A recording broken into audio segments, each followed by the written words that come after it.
we do may be for the good of our neighbor and for your glory. Amen. I pledge allegiance to the flag of the United States of America and to the republic for which it stands, one nation, under God, indivisible, with liberty and justice for all. Thank you, sir. Thank you very much, sir. Elegant as always. All right. Let's record the start of this meeting at 6:31. That's what my phone says. Okay. Could we get a roll call, please? Mr. Hibbard? Here. Mr. Whitaker? Here. Ms. Mendez? Here. Ms. Mangus? Here. Ms. Portman? Here. Ms. Enlow? Here.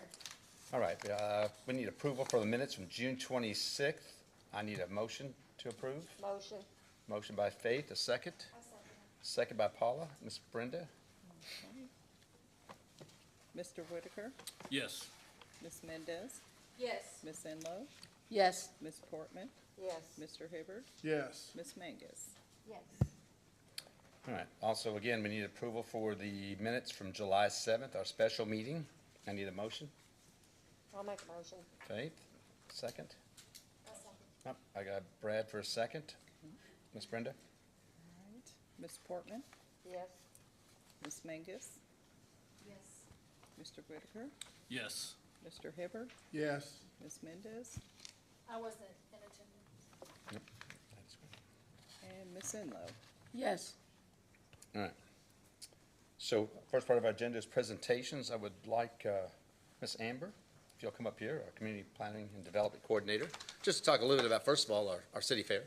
So if you will push that button for me, please. Yes, thank you. So Bullet Blast happened this past weekend. It was a very great event. A lot of people came out for it. I just want to thank everybody that was involved to make it so successful.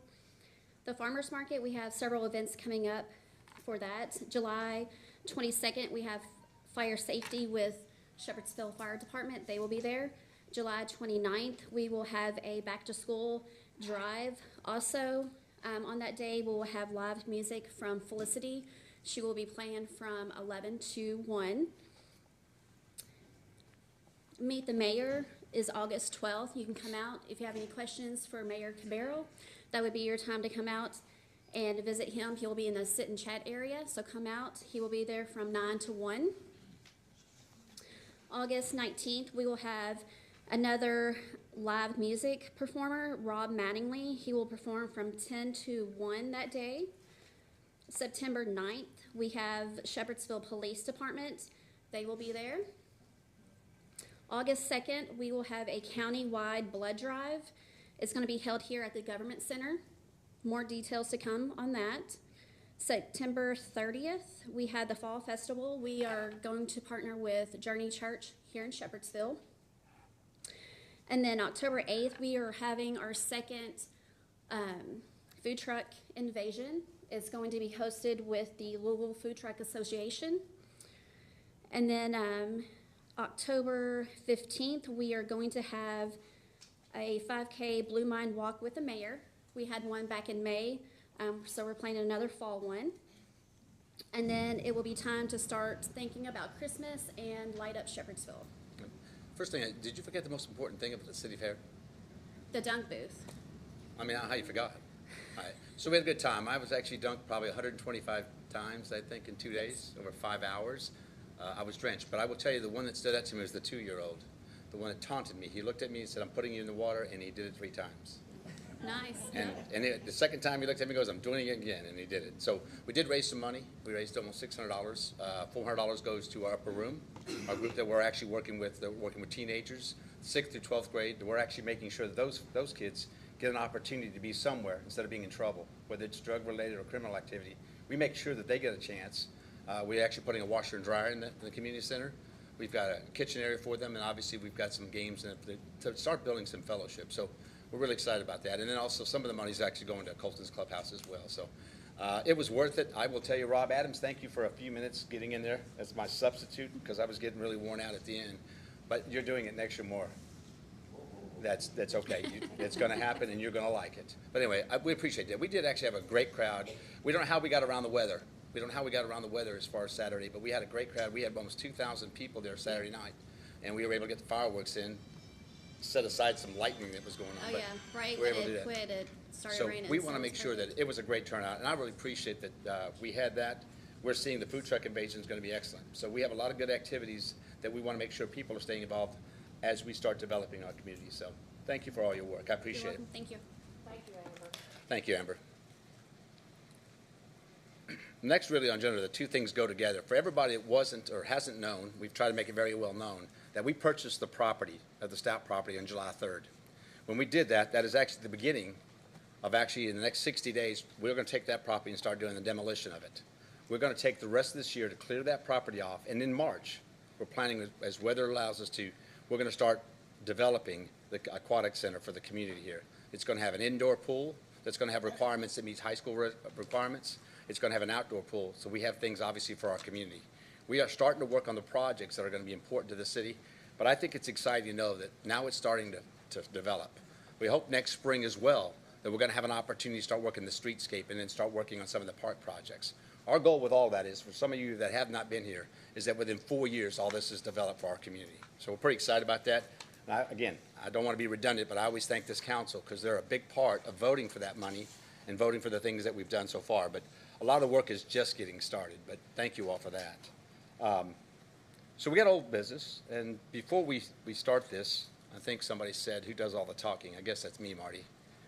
But I want to make sure we say one thing before the second reading on this, and I know we've got some guest speakers, we're going to allow everybody to talk, but I want to emphasize, I don't know how many of the people are in the same group, but if you're in the same group, I would like at least 3 or 4 people to speak professionally and succinctly about your concerns on this ordinance.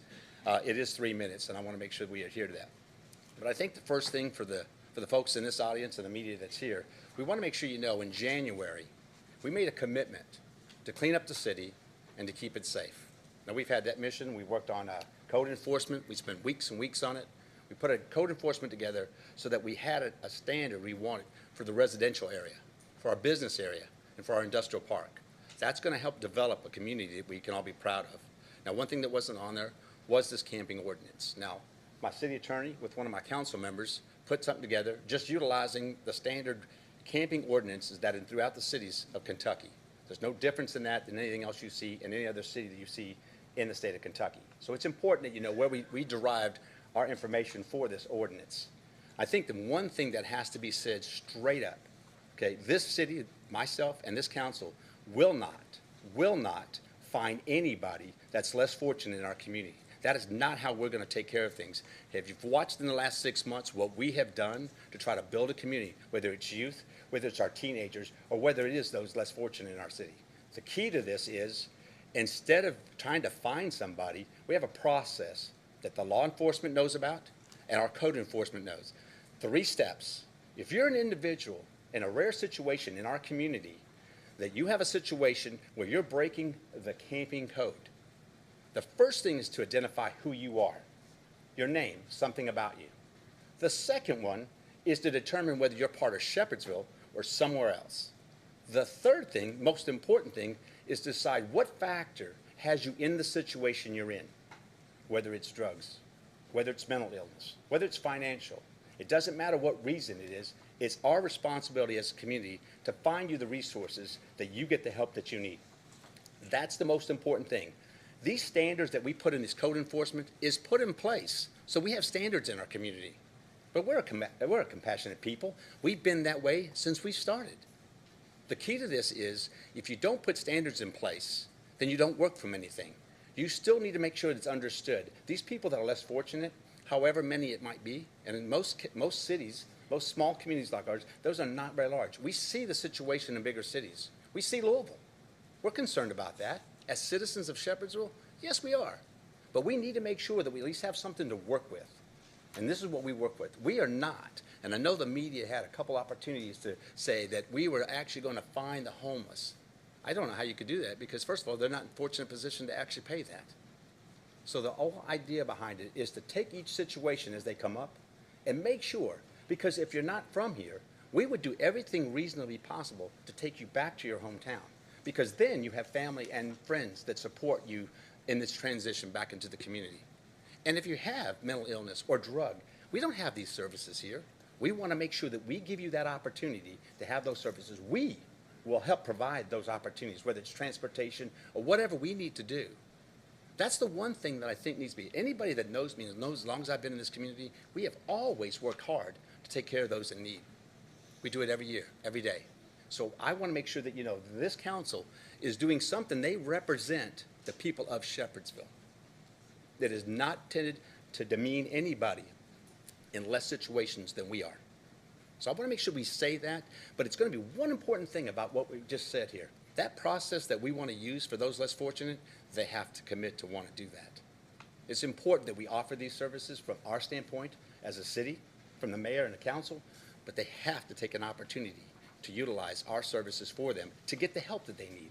So I understand everybody has certain prerogatives in all this, but I think for right now, before we read this second reading and we hear it from the guest speakers, that you know where the city stands, that we will always do and use all resources to help those in need in our community. I know that's a little lengthy, but I think it's worth saying. So I appreciate your time to listen to that. All right, do we have guest speakers first, or do we? No. It's the second reading. All right. Well, before they vote. Yeah, no, the speakers get to speak. We can actually, you can call them up as they get up here, but you want to do that and then read the reading? Well, whichever, but, okay, whichever. I don't care, you can finish what you've done. Pick one. Well, I was gonna say this one out of order, so that, if you don't wanna do that. No, I don't. That's fine. So you wanna have, well, we can do the second reading, then we'll Yep. let the speakers All speak. right, we'll get the second reading started, and then we'll have the guest speakers up, and then we'll have any comments from the council. All right. Ordinance 023-032, an ordinance related to camping on public property in the city of Shepherdsville, Bullock County, Kentucky. Summary, number one, provides that camping on public property, abandoned property, and/or vacant property within the city limits of the city of Shepherdsville for more than 4 consecutive hours during the hours of 8 a.m. and 8 p.m. is prohibited. 2, provides that camping on public property, abandoned property, and/or vacant property within the city limits of the city of Shepherdsville during the hours of 8 p.m. to 8 a.m. is prohibited. 3, provides that violations of this ordinance are classified as civil offenses and shall be enforced through the Code Enforcement Board. 4, provides a civil fine for violations of this ordinance in an amount not less than $50 and not more than $250 for each offense. 5, provides for repeal of inconsistent laws, severability provisions, and an effective date upon passage and publication. All right. So what we'd like to do is the first speaker, now I don't know how many of you guys together here, but we want to make sure, it's obviously 3 minutes. I think we have the opportunity to let everybody speak because we have the number of people we have here. So I want to start with Keith Lehman. All right, sir.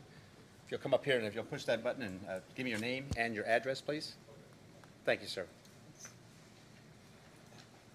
I know.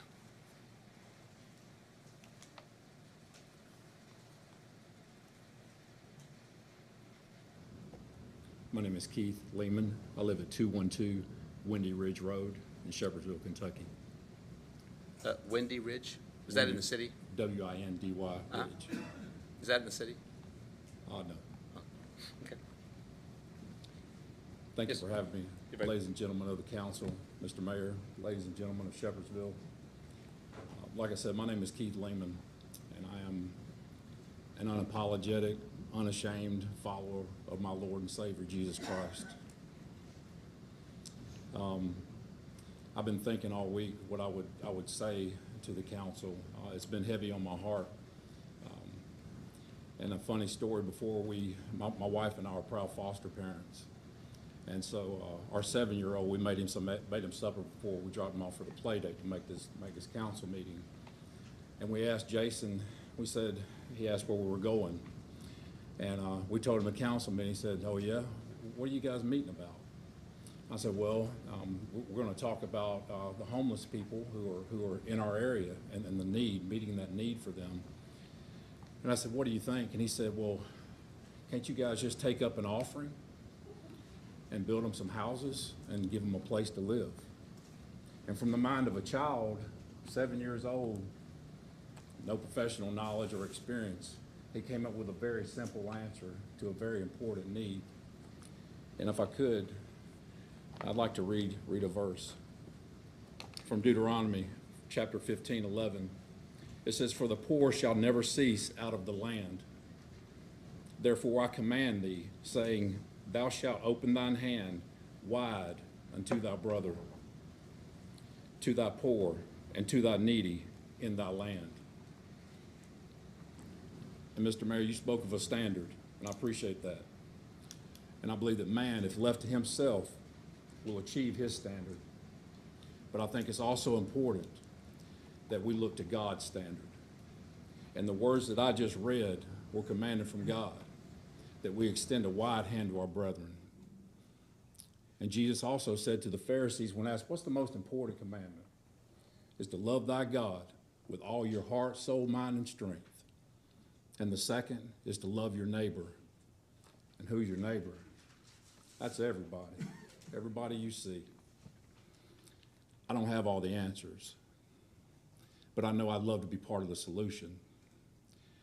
I don't want to see the homeless persecuted in any way, any kind of civil fine, any kind of embarrassment, calling them out and making their situation worse.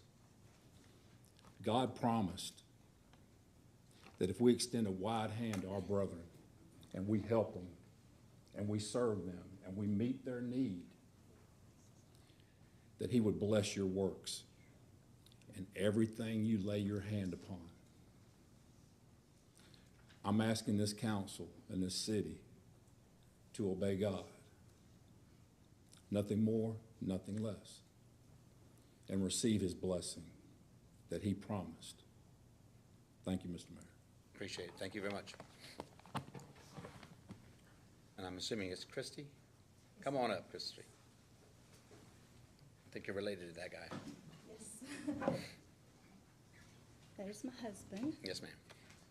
My name is Christy Lehman, same address, 212 Windy Ridge Road in Shepherdsville. And Mr. Mayor and council members, thank you all for allowing me the opportunity to speak. And thank you, God, for giving me the breath in my lungs today. We serve a mighty God, and I love God first. I love my neighbors, including each and every single one of you, and I appreciate your all's leadership. And I just want to serve. I'm a stay-at-home mom with our foster boys, and we are in the foster system and trying to make some positive changes there as well. And I just want to, I'll make it short, I know we're on a time limit, but one of the things that was recently stated in the WDRB newscast was about being compassionate as a community. And I truly believe with all my heart and soul that we are. We, the people of Bullitt County. I love Bullitt County. I love our county.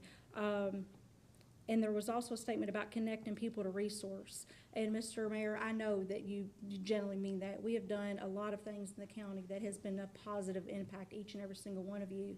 But what exactly is our resources? I think that's where a big gap falls through.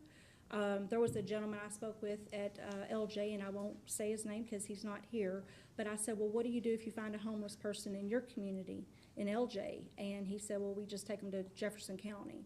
And I said, hypothetically, if there was something in Bullitt County that we can provide for a transitional home, would you take them there? Would that be acceptable? He said, yes. My concern is, and my vision on this, if we find somebody homeless under any capacity, whether it's drug-related or other, is simply wasting taxpayer money by a cop finding them, and then them migrating, them being the homeless people migrating to another location, another cop's coming. We're just compounding the issue instead of helping the issue. I too agree with you, Mr. Mayor, that I want to live in a safe, nice, clean community. It's very important to me and our foster children and our biological kids and for our great-grandchildren and grandchildren and so forth. But I want us to do it together. We're far better together than we are separated. So I want to be, like my husband, a part of the solution and do what I can to make it meaningful. But I just really don't believe with my heart that imposing a fine of any sort is going to be the solution that we actually need. Matthew 5:16 says, therefore, be a light so your Father can see, so people can see and your Father can be glorified. And I'm asking you, Mr. Mayor and council members, to be that light. If we want to separate Bullitt County from all the other surrounding counties, then I'm asking you to please be a light and speak up for those who cannot speak for themselves. There's statistics I read here not too long ago with Shepherdsville Elementary School that over 100 kids' family is simply one paycheck away from being homeless. One paycheck away. I don't know the statistics in our county, unfortunately, right now of how many exactly people those are, but there's a lot more than just the homeless people that we currently have, right at over 200 people. I appreciate your time, Mr. Mayor and Councilman. Thank you very much. We appreciate it. This is Paulette.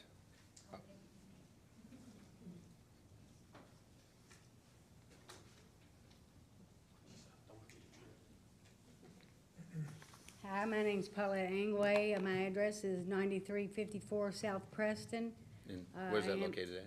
Lebanon Junction. Lebanon Junction. I'm in the county, though. Oh. I'm not in the city. No, that's okay. Okay, Just want to make sure I know where it is. I agree with what you said earlier. You know, as a community, we need to have solutions, okay? Myself personally, I've been homeless, and I didn't God bless you. I didn't have resources, okay?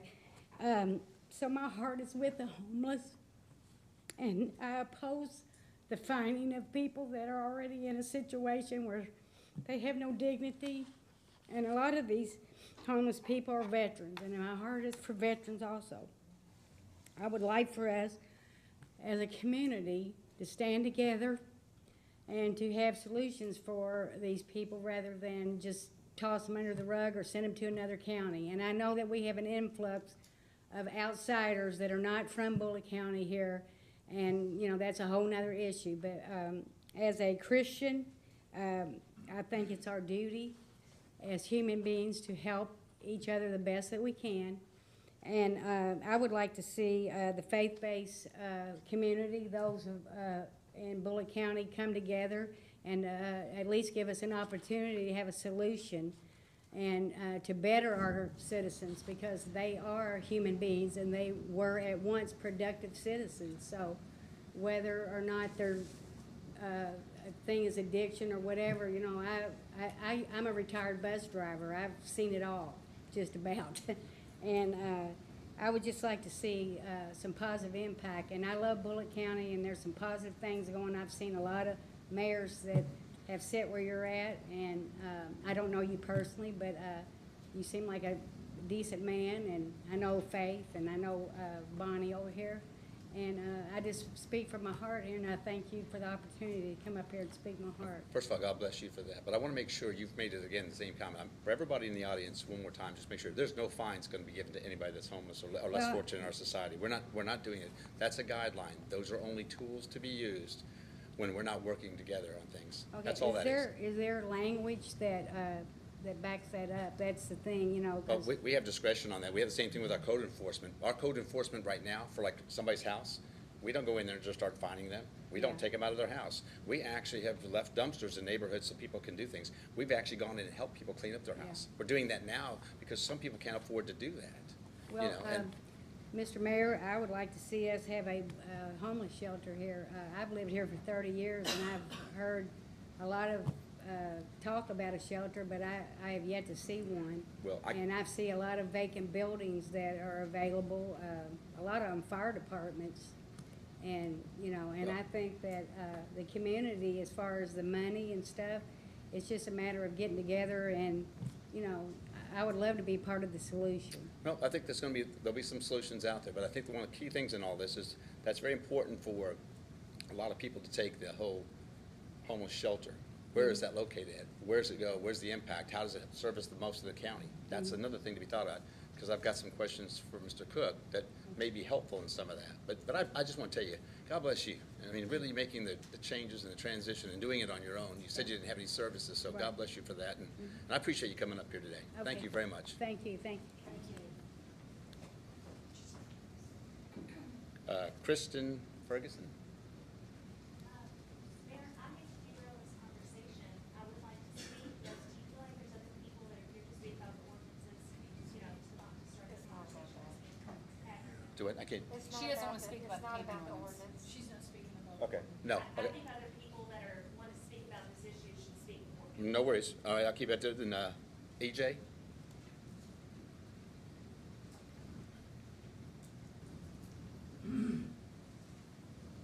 Good How are you, sir? afternoon. I'm E.J. Lanham. My address is 2277 Knob Creek Road. I'm not sure if that's city or county, to be honest, we just moved there. So, I am the pastor of Field of Grace Baptist Church, and I want to say thank you, Mr. Mayor and the council members. I love this county. I love the people of this county. I think you have a heart and a desire, each of you, to do something to make a difference here. At the end of the day, there is a standard, and a standard of wrong does not make it right. Regardless of what Louisville does or any other city does, I think what makes us unique is who we are, that we're here today to hear voices. We're here today to make changes. I don't think it has to be we're right and you're wrong. I think we just got to be honest about what we're truly doing here today. And what we're doing is looking at something that truly doesn't produce what we're saying it's going to produce. The only ones that are camping are homeless. There's no one camping anywhere that isn't homeless. So we're writing an ordinance and saying it doesn't impact someone, that it will, because that's the problem. So if we're going to be honest, we're going to deal with the problem, let's just call it what it is. And I agree, there is an issue. We don't have all the answers. My request today would be this: let's talk about this. Let's have more communication. It doesn't have to be done today. As my church, as the pastor of our church, as many other pastors being here and church members being here, I can say this for me: we'll do what we can to partner with the city to find a solution. However that looks like. Our church is active. We want to do something. So my heart is this: why make a decision right this moment? If a standard, I served 8 years in law enforcement in the United States Navy. We don't interpret the law. We enforce the law. Our job is not, and at the end of the day, there's an ordinance there. I know you're saying there's discretion, but why even have it? What's it there for if there's not other solutions in place first? So I think we've kind of got this thing out of order today. I think we need to find the solutions. Let's talk about further in how we can help people. And then once those solutions are in place, let's have some remedies. Let's have some actions to that. I agree. At the end of the day, if there's solutions, if there's answers, then there should be some repercussions to not following those answers. But right now, we're bringing repercussions before there really is true, healthy solutions. So my heart is this: I love this county. I love this city. I love these people. But at the end of the day, if we're not going to help those, the decisions we're talking about today, the answers we're looking for today, is concerning people that aren't even in this house. We're going to go home to our homes. We're going to go to our houses tonight. And we're making decisions today, having a voice for those today that don't have a voice here. And so I think we should just consider, I think you're a great man. I think your heart is in the right place. I think you desire to do the right thing. I think each of you do. And I would implore you just to consider this today, what this really means. It doesn't have to be done today. There is people here today that desire to partner with you. You have a big load. You've got a big job. I looked at that list. There's a lot of things going on. So let's work together. Let's not make a final decision today. Let's do something that will help everybody. Thank you for your time. I appreciate it. Thank you, EJ. Mr. Perry Cook.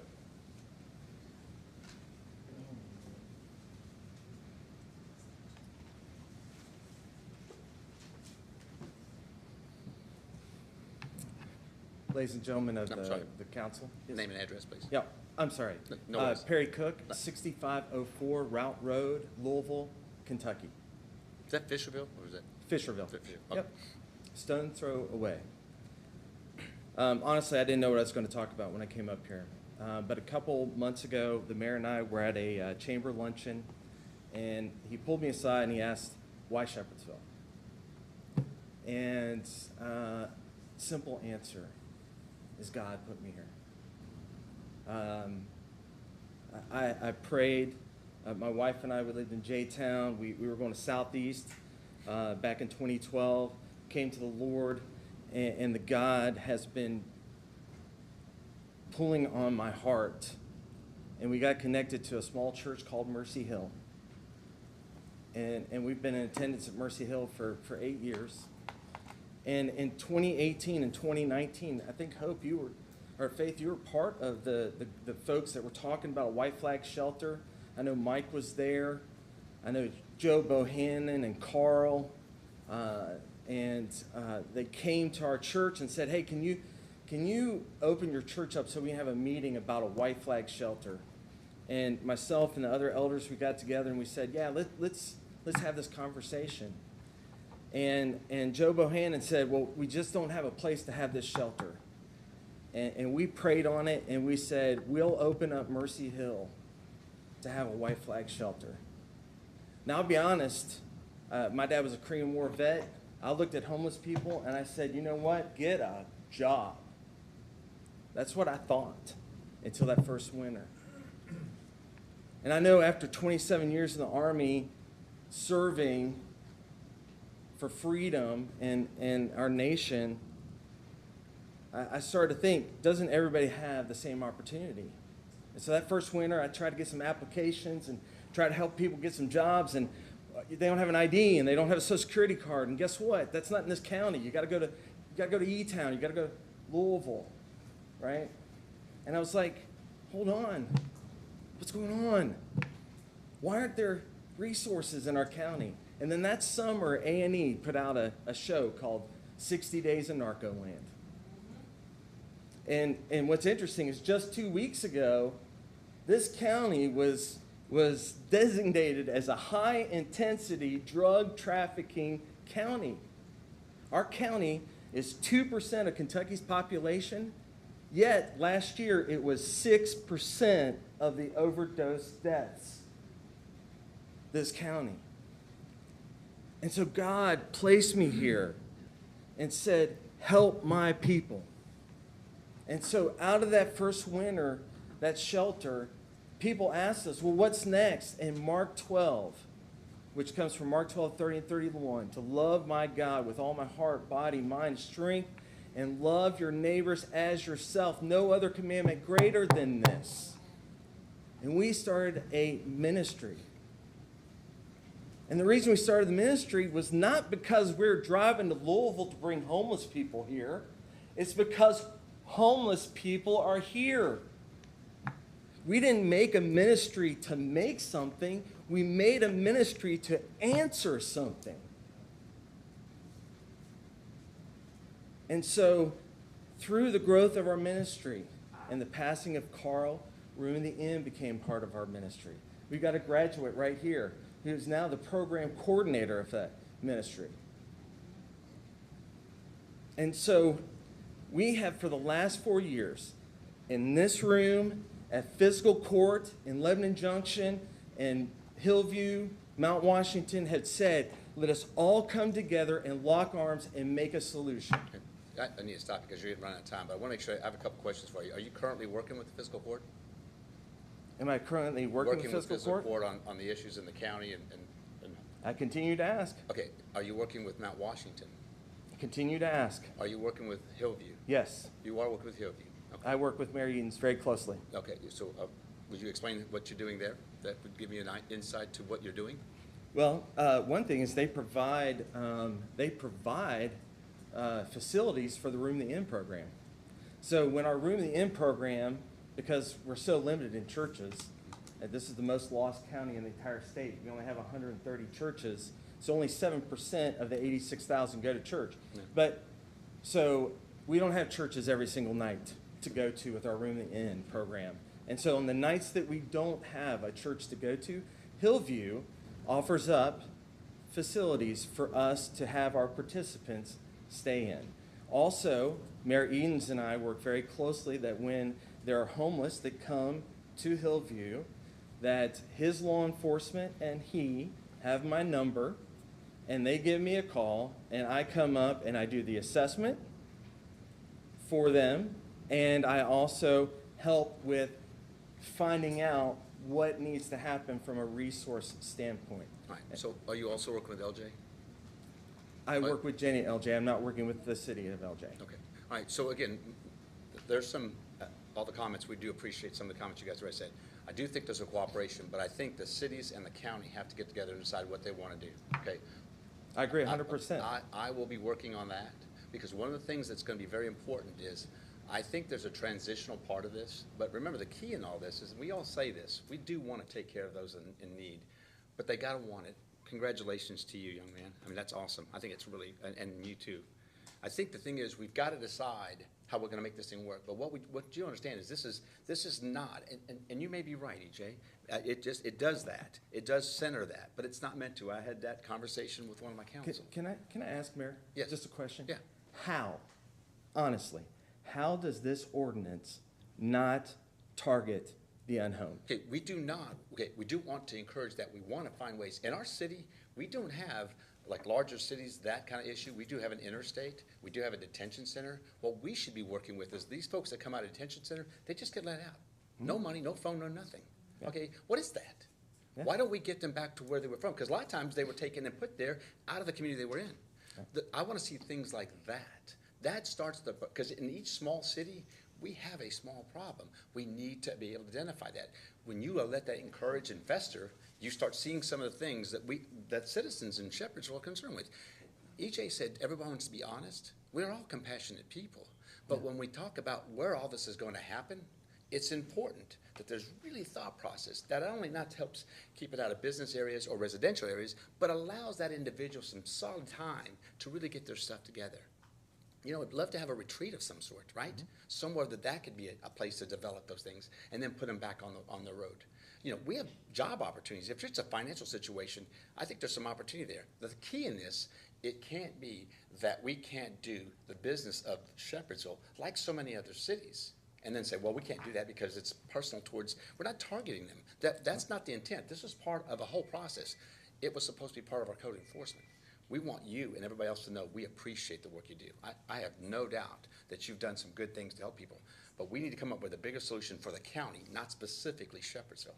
It has to be it. And that's why I have been going around for the last 4 years asking for us to lock arms together because, again, like Pastor EJ said, this is the cart before the horse.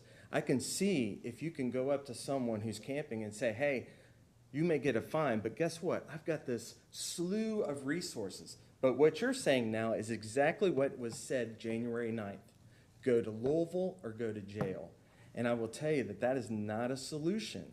That's not a solution. No. And this is just is perpetuating that idea. Okay, well, first of all, that's not true. And second of all, you know, we want to make sure that it's understood that we're responsible for the city of Shepherdsville. We're the elected officials that have to take care of that decision. We appreciate all of the God's work you guys do. That's no question. But we're responsible for that. We are actually responsible to the people that live here. So when we do that, it's a balance between those type of things, cleaning the city, keeping it safe, and helping those in need. Okay? I have a history of that. I completely understand. I can see Christmas Day and see those less fortunate. It's really a sad situation. Yeah. And it's not just from this community, it's from everywhere else. Oh, yeah. So the key is in this, let's take a look at this. But when it comes to our ordinances, this is the protocol. What are you saying, all the cities that have a camping ordinances are the same way? Are we saying that? I would 'Cause all say the that they cities- have resources. I don't know. We're one of the few counties, we're actually one of the largest counties in the entire state without a shelter. Well, the shelter is gonna debate where it would Well, be and yeah. location, all that's. I But get I'm that just part. saying that, But again, until we don't that even have time, resource. we can work on those resources, but there are places we can take folks to give them the resources if they want it, and if they're from this community. Okay? The other thing is if they're not, maybe they're from a community that has those services. Would that not be better to be closer to their family and friends? Well, that's why I put 60,000 miles on my Jeep Absolutely, and I last year, think was that's- driving people to those Absolutely, areas. but we can be a part of that too, okay? So those are partnerships we can work on. I think the conversation has to be separate. This is an ordinance for the city itself and to keep it maintained. It isn't directly on the folks that are less fortunate in our community. It's not. I can tell you that. It's not a conversation we have up here like that. And we don't want people to think that way about us. We are just taking care of due diligence and being of our city. That's all this is. This is no more, no less. And I think the key in all this for you and everybody else is to think, and we made it very clear about it, there's no fines.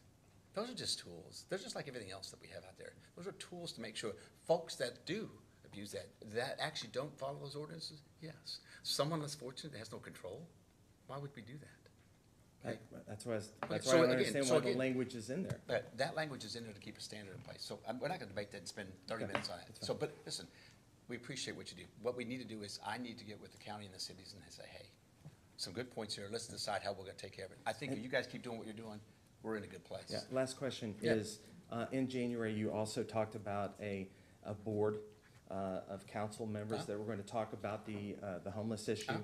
When are you guys meeting? Have you met? And what have you guys come up with? All right, so we did actually have a place that we were gonna transfer towards the outer part of the city on 44. That fell through. So I've got Bonnie and Brad that we've been working on things. We've really had to be, I can tell you, we've been a little bit busy, and I know there's priorities that we should be more on top of this, but that project fell through, and we're gonna revisit that. Because we do think that having a transitional home would be a good place to start, because you know where they're gonna go. If they can't leave right away, we'd like to have a 48 but to actually have that shelter is gonna have to be discussed at a county level. I really believe that, if we're actually gonna talk about this county and what goes on. So, listen, I think it's great what you guys do. Don't quit doing that for all of you out there.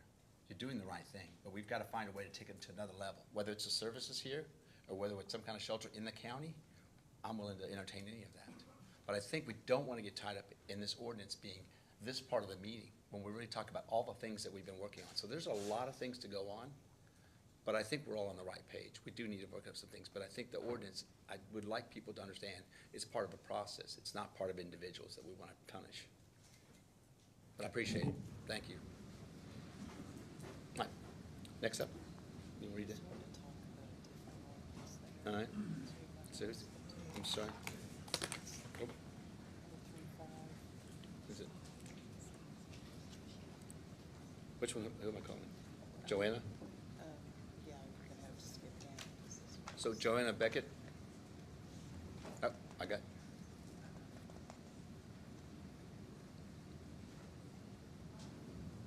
Hello. Hello. Can you state your name and address, please? Joanna Beckett, 213 North Maple Street, Shepherdsville. Huh?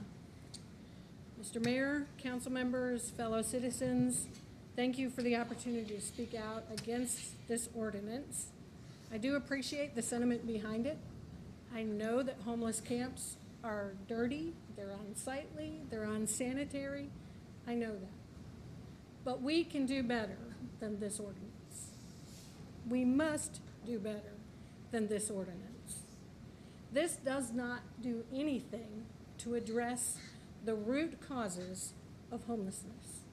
I said causes because there's many. It's not just addiction. It's not just mental health. Sometimes it's just life happens to you. Affordable housing is a big problem in our city. And anytime I have heard it addressed and someone wants to build some affordable apartments, all we hear is, our roads aren't good enough. We can't have the traffic. We can't do this. We can't do that. We can, and we must. We must do better than we're doing. Housing has gone crazy since the pandemic. There's one complex here in Shepherdsville that 3 years ago advertised a 2-bedroom, 2-bath unit for $655 a month. That same unit today, without any renovations, with no improvements, is $1,140 a month. We have to do something about affordable housing.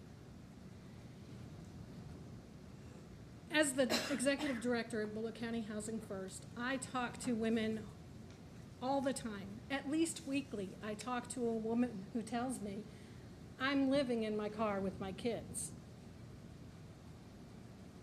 These women are camping in their cars with their kids. How does it help them to say, you can't live in your car? Most of these women are terrified to reach out for help because they're afraid they're going to lose their children. Amen. So they're doing the very best they can. They're trying somehow to get them cleaned up in a restroom somewhere and get clean clothes on them so they can go into school, and nobody knows they're homeless.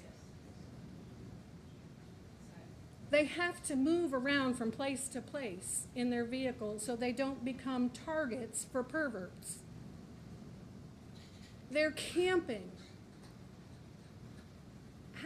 How do we tell them that's illegal?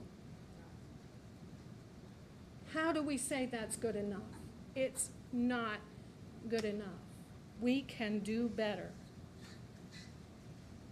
This issue is not a big city problem.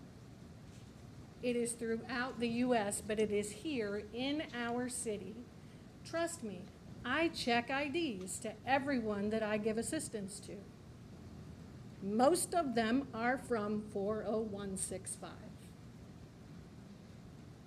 Very few come from Jefferson County, and those that do are in the 40229 zip code. So are they Jefferson? Are they Bullitt? We can fight about it. Most of them come from right here, Thank you. and we're not helping. We can do so much better than what we're doing right now. And this ordinance, making it illegal basically to be homeless. Thank you. But go over your time on that. I appreciate it. Thank you. Thank you.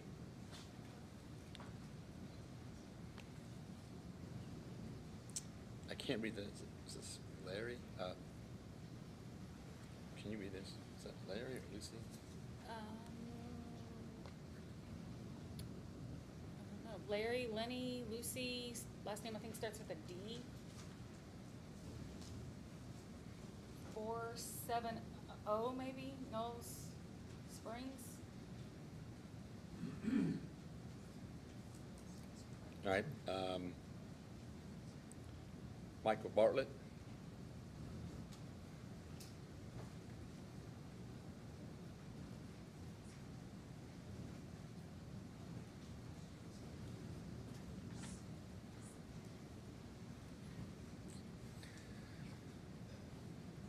Mayor and council, my name is Michael Bartlett. I live at 7356 Leisure Court in Louisville, Kentucky, near McNeely Lake, but I have been on staff at the Shepherdsville Church of the Nazarene here for a little over a year now.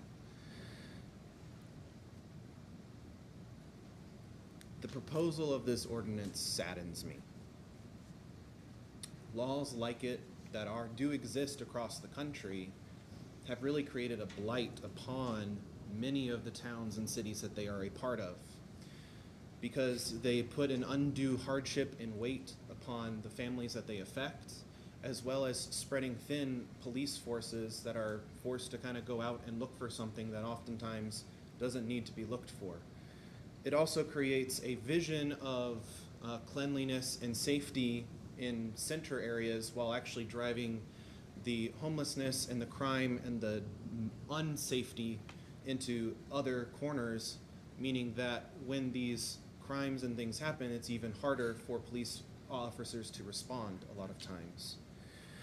And so things like this make it less safe and less easy for police officers and for communities to actually take care of their communities.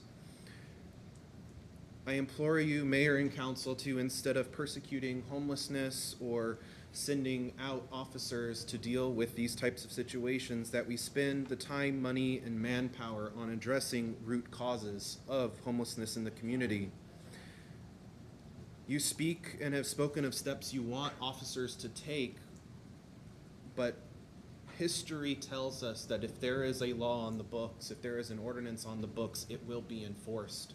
No matter what discretion you want officers to take, no matter what training you try to give them, because often there is another call just down the pipe, because we know that the police forces and our resources are often spread thin. And so people will take the simplest and most straightforward path that they can. And if they have the option to just slap a fine on it and go, that's what they're going to do, because, well, they got a call that there's a break-in somewhere else, or that there's a shooting somewhere else, or that someone else is having a domestic abuse situation. And those are higher priority, I would say. And rightfully they should quickly move on, but it just means that this is not going to get enforced the way you want it to be enforced in the realities of the world. You say you want to help people, but laws and ordinances that go on the books like this speak much louder to the people that live under their weight. Thank you. Thank you very much. Appreciate it, Michael. Priscilla?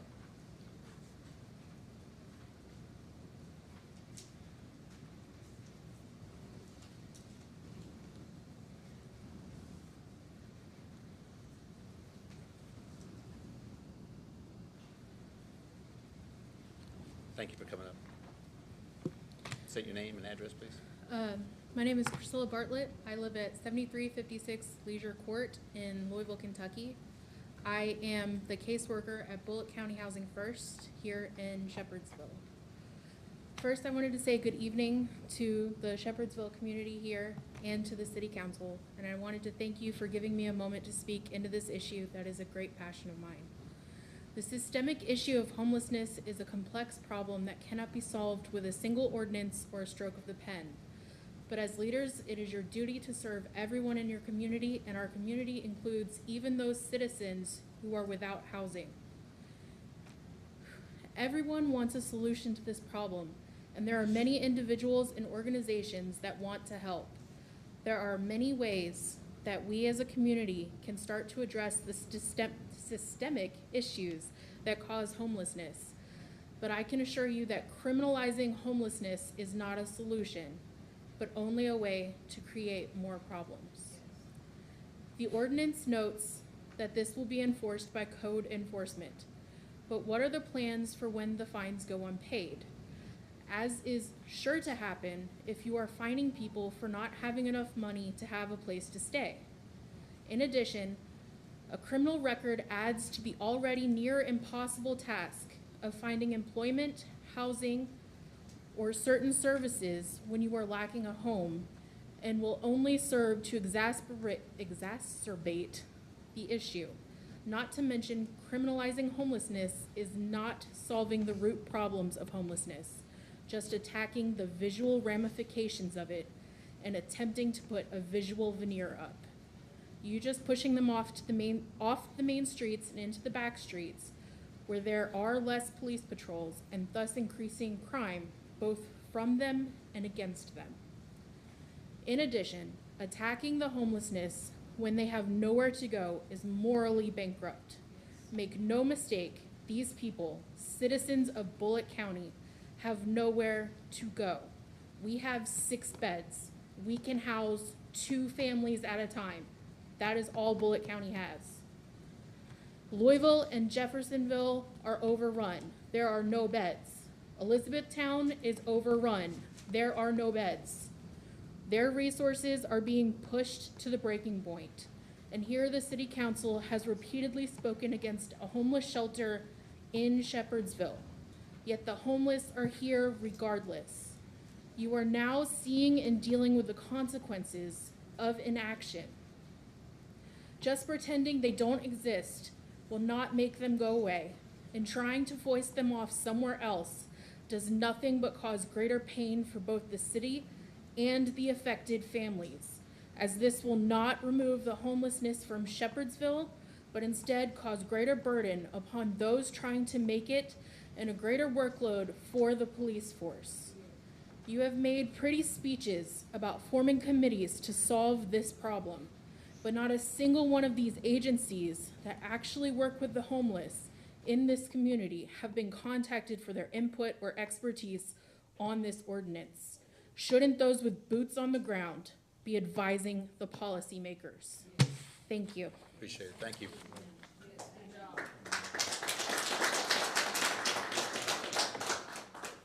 Scott Wallen.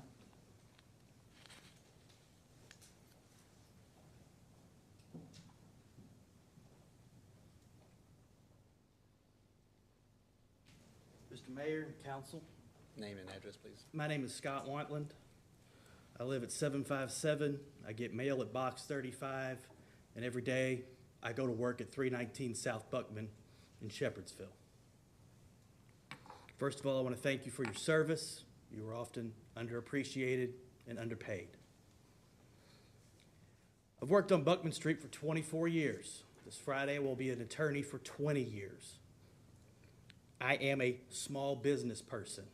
I make a living, I pay occupational tax, I support my family by working on Buckman Street. I am in the middle of downtown Shepherdsville. Today I represent myself. My views are my own. I'm not here on behalf of anybody but this guy. I will tell you though that in talking to fellow small business owners, in talking to members of the law enforcement community, in talking to people that want to live in leisure in this community, I am not alone in my views. The homeless create a blight on downtown. I don't think that it's any secret that as a population, they statistically have a higher drug use, they have mental health issues, they have significant criminal histories compared to the average population. I'm not saying it's their fault, but I am asking you to acknowledge, much like the snake's fangs, it is the reality of that population.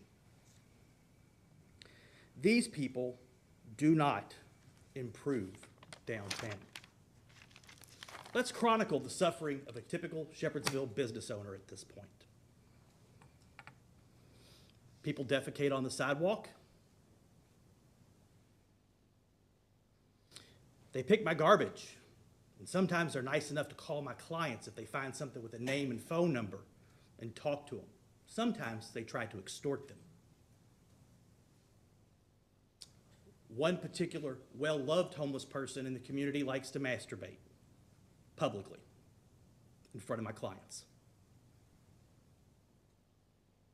We suffer vandalism. In the littering, we found things as innocent as clothing and bottles and food containers. We've found chicken bones. For those of you that are unaware what that is, that's a pipe used for the smoking of crystal meth. We find needles.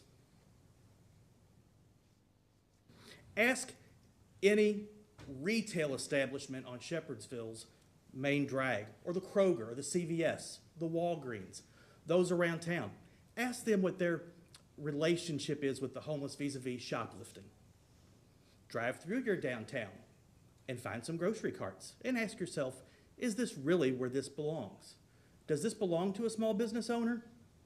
Does this belong to a big business owner? Or does it belong in this alley? There's squatting. And am I the only person that's noticed that there's now a full-time security guard at the library?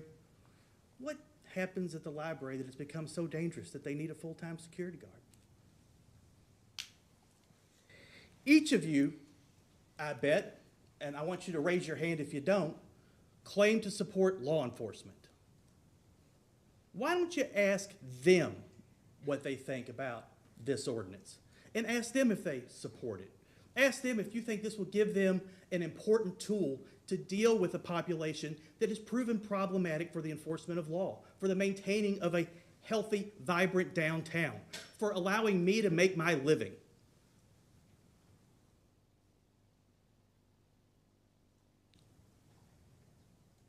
Each of you, Mayor, you said you wanted to clean up the city and keep it safe. I would say that in proposing this ordinance and the support that you've gotten for it, you've identified this as a tool that will, in fact, help you do it. That's why, on behalf of me, as a small business owner that's worked in downtown Shepherdsville for 20 years, every day, I ask you to pass this ordinance. Thank you. Thanks, Scott. Thank you. And I think we've got everybody covered on that. Did you? Okay. That's. My city attorney wants to make a couple of comments, but not part of this. I just want to clarify some comments that were more on the legal side. This ordinance absolutely does not criminalize in any way anyone sleeping in the park. They cannot be taken. This is not a misdemeanor. It's not a felony. No one can be taken to jail. It goes through the code enforcement. Before any fine is ever issued, there is first a notice given. There can be multiple notices. So there will be no fine at the very beginning. So I want to let you on, and there may not be a fine ever, because if we identify that certain people need help, then, like the mayor said, we can get them help. So the process legally is that the police will not be arresting anyone unless they are committing a crime. This ordinance is not a crime. They will not be arresting anyone if they are only in violation of this ordinance, because this is civil. We did work with the chief of police here. We made sure we didn't want to make it criminal. The council member that brought this absolutely did not want to make this criminal, because she did not want it to be harder on the homeless people. So I just wanted to clarify that this is not in any way criminal. I understand your concerns about it targeting the homeless people. It targets anybody that sleeps in the park. You could be a millionaire and you cannot take your kids and sleep overnight in the park. And maybe nobody wants to do that now, but as this park improves, who knows what people might want to do. I don't know. We don't have a nice park yet.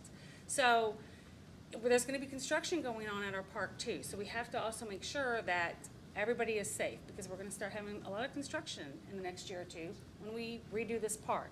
But I just wanted to make that on the legal side, how it works, because it's through the code enforcement.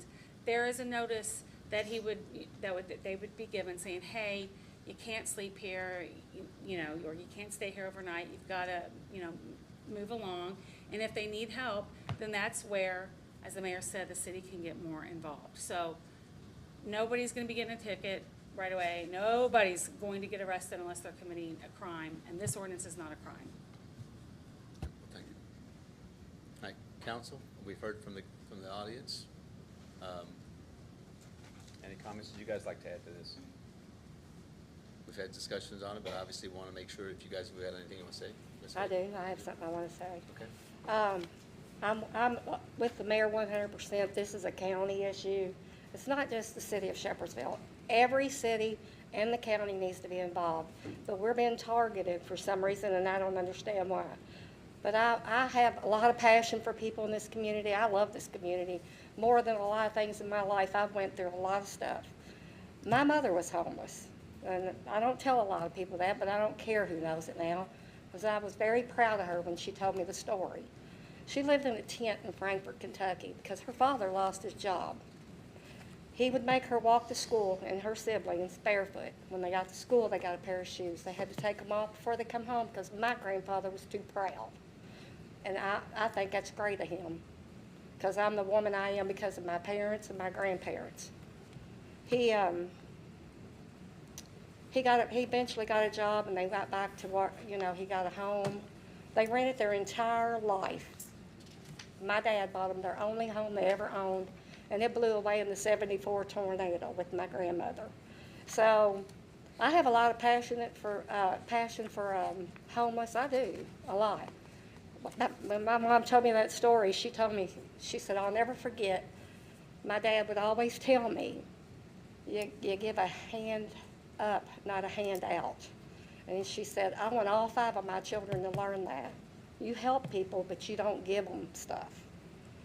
And that's hard for me, because I'd give them my home if I had to, But we have to work with the county and all the cities on this. It shouldn't be us. It shouldn't be just the city of Shepherdsville. And yes, I think our police officers are 100% agreeable on this. And I feel like, most of us probably are. I don't know. I haven't talked to the council about it. But we need to have the county help us. So that's all I have to say. Thank you. So you can know who should put this ordinance in, it was me. The police have been asking for the last 2 years for us to put an ordinance in because there were so many problems going on in town. I've visited several businesses. They've showed me what's happened. They've showed me the needles, the trash thrown everywhere. There was one business that had to keep their door locked in the evening because they were trying to come in. We had a person peering through the windows at a child and asking some not appropriate questions about this child, and this was all from homeless people. We can't have that. And something I'll tell you, no one else knows this until now, not even my own children. I was homeless once. I know what it's like. I do have compassion, and I am a Christian, and I walk that life. Just because you think this isn't right doesn't make me anti-anybody and not a Christian to support this ordinance. We have to start somewhere. You're not listening, we're not going to find them. Every ordinance that has something that needs to be done has to have a penalty in order for it to be that ordinance. We have no plans on enforcing penalties on these people. We know they can't pay it. We're going to find them. We're going to try to get them help. That's what they need. They need guidance and they need help. Some of them won't want help. We have one that's here and he doesn't want it. But he doesn't stay in one place. He moves from city to city to city to city. So he doesn't get in trouble. And we're all used to him. We know him. God doesn't want us to boast on things that we do I do plenty of things on the side for the homeless. I just don't go around telling everybody what I do. It's not necessary. That's between me and God. But I help plenty, food, clothes. I've paid for hotel rooms in the bitter cold just to help these people out. But that's between me and them, not everybody in the world. We are looking at a possibility of having portable showers. We're looking at a possibility of having a portable clothes washer and dryers for these people to help them out. We know that they need these legs up to be able to take care of these things. We know they need clean clothes.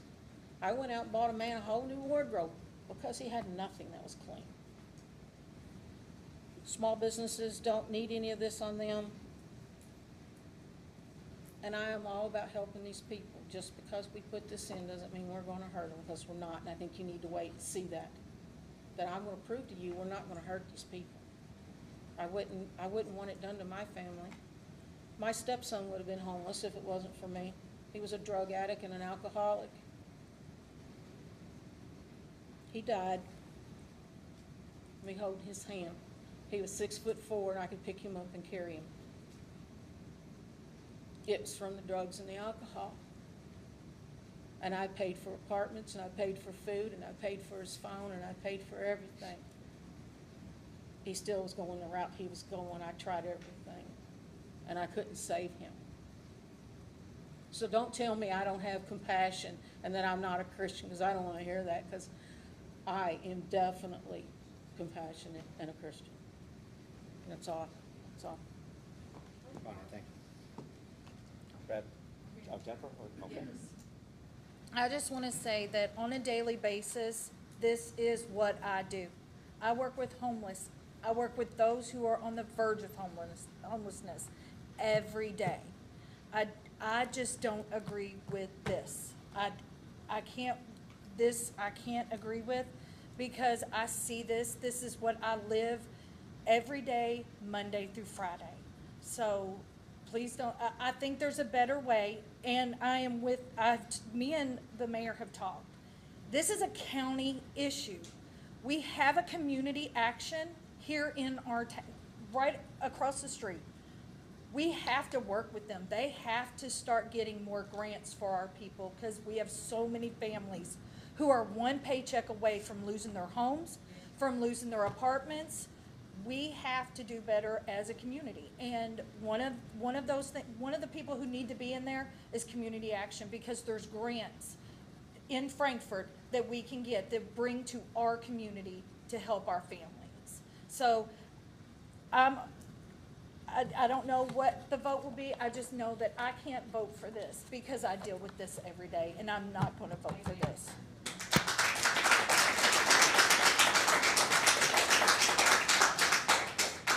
Thank you, Jennifer. Thank you, Jennifer. Brad, do you have anything you want to add, or? I've kind of wrestled with this myself, and the mayor and myself and Catherine have had numerous discussions over, you can argue what's morally defensible versus what's legally defensible. And I know the spirit of the intent is not to attack the homeless. Our intent is to funnel them to resources to get them off the street. I don't think doing nothing is an option.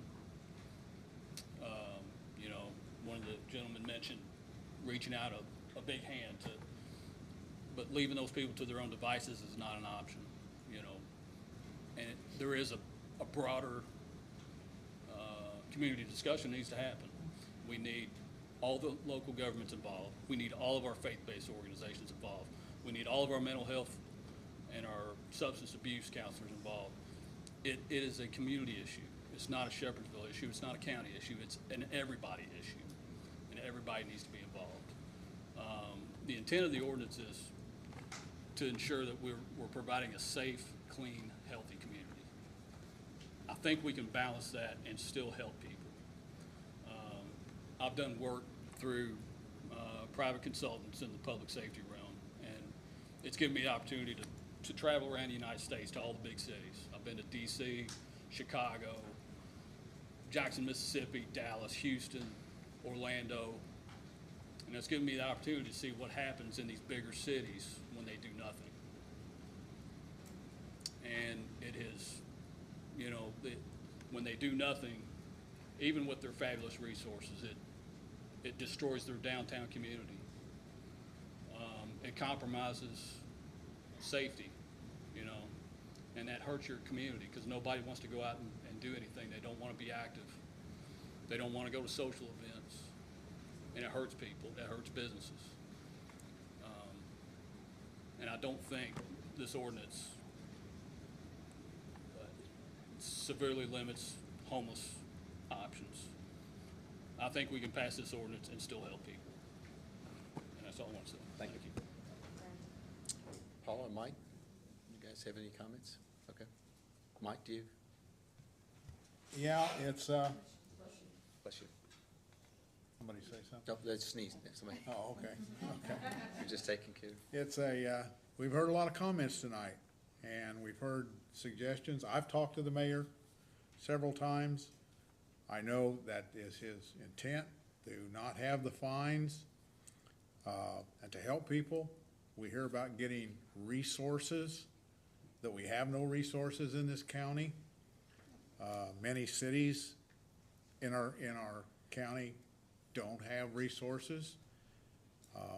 And it seems like the ones that want to are kind of on their own.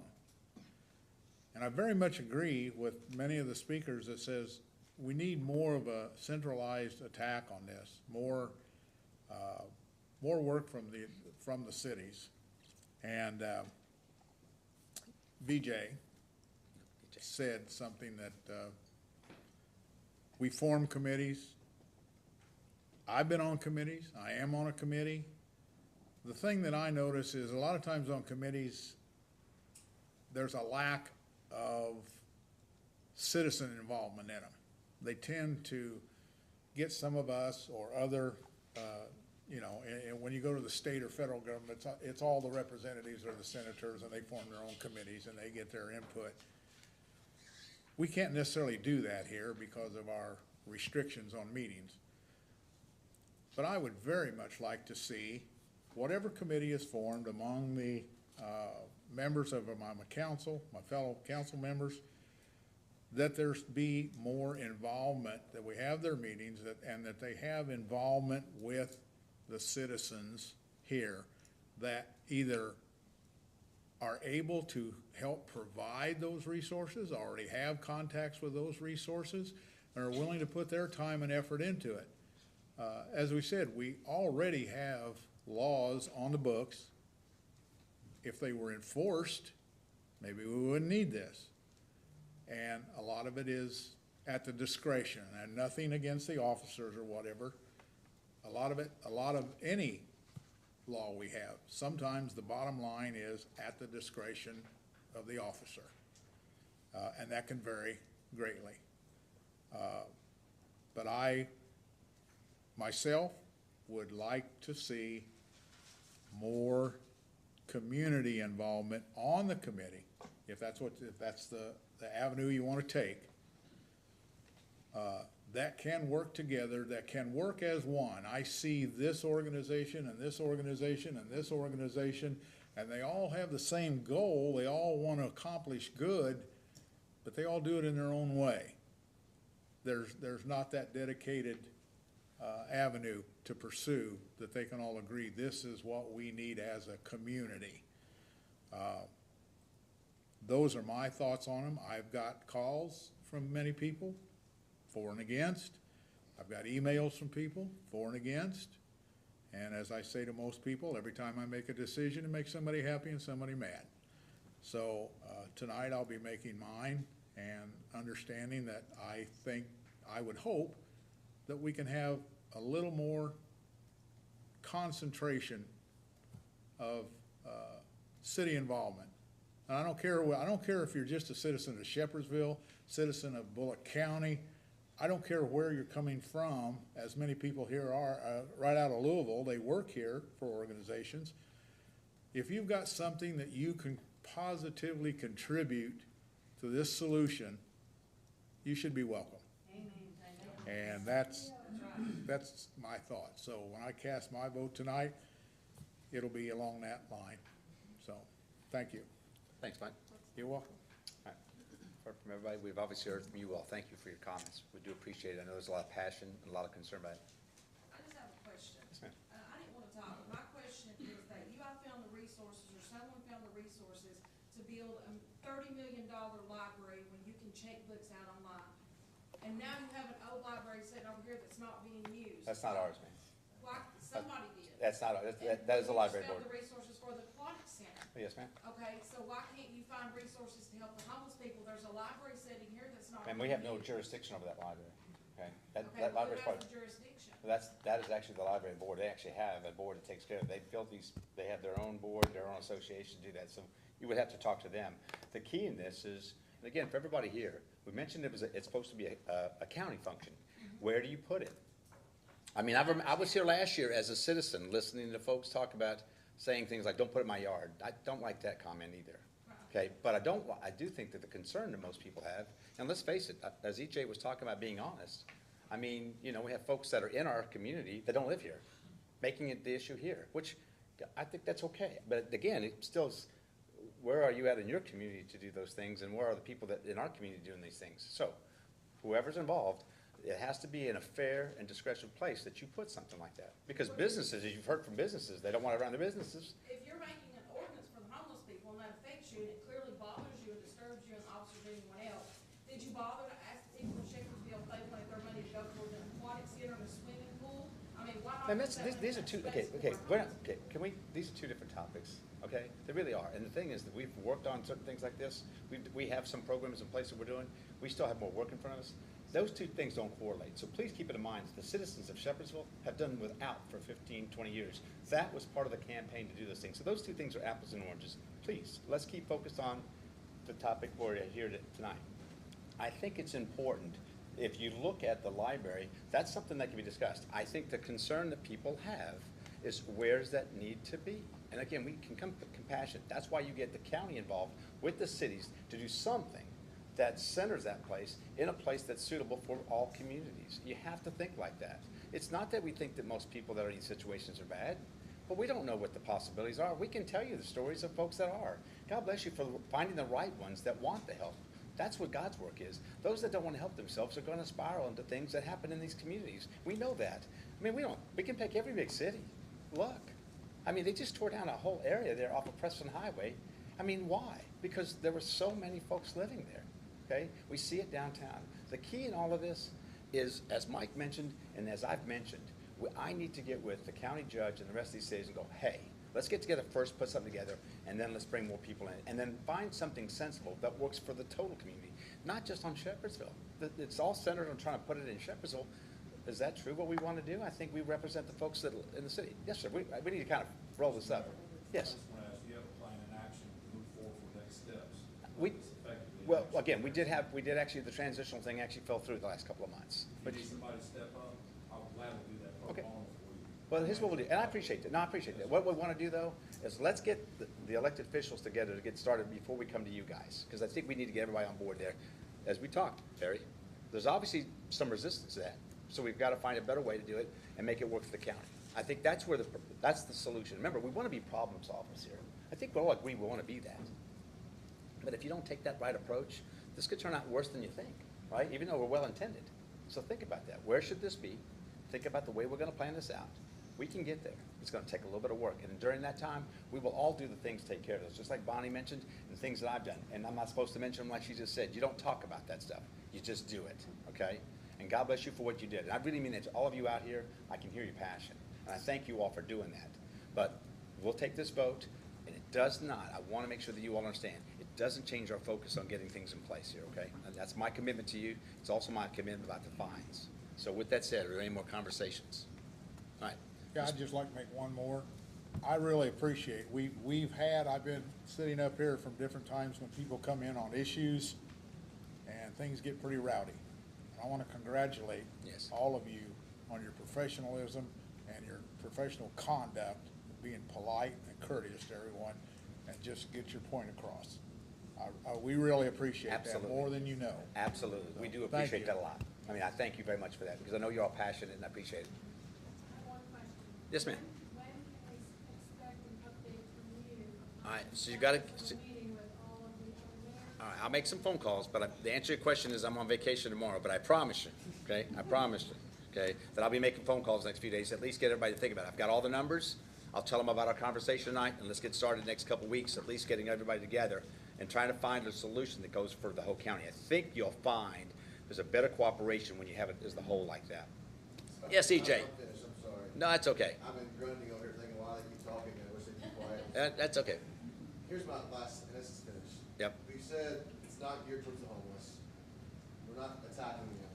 It's been said, we're not gonna enforce it, we're not gonna fine them. No, okay, that's not. Why have it, why have Okay, this? okay, We're not gonna hold on, attack okay, EJ, just be careful with that. We're not saying that we're not going to enforce it as far as getting you out of those situations, okay? You gotta remember, that's what the ordinance does. We're not being in punitive side of this. We just can't accept it and let it happen. We've got to be able to go, hey, this is not acceptable, how can we help?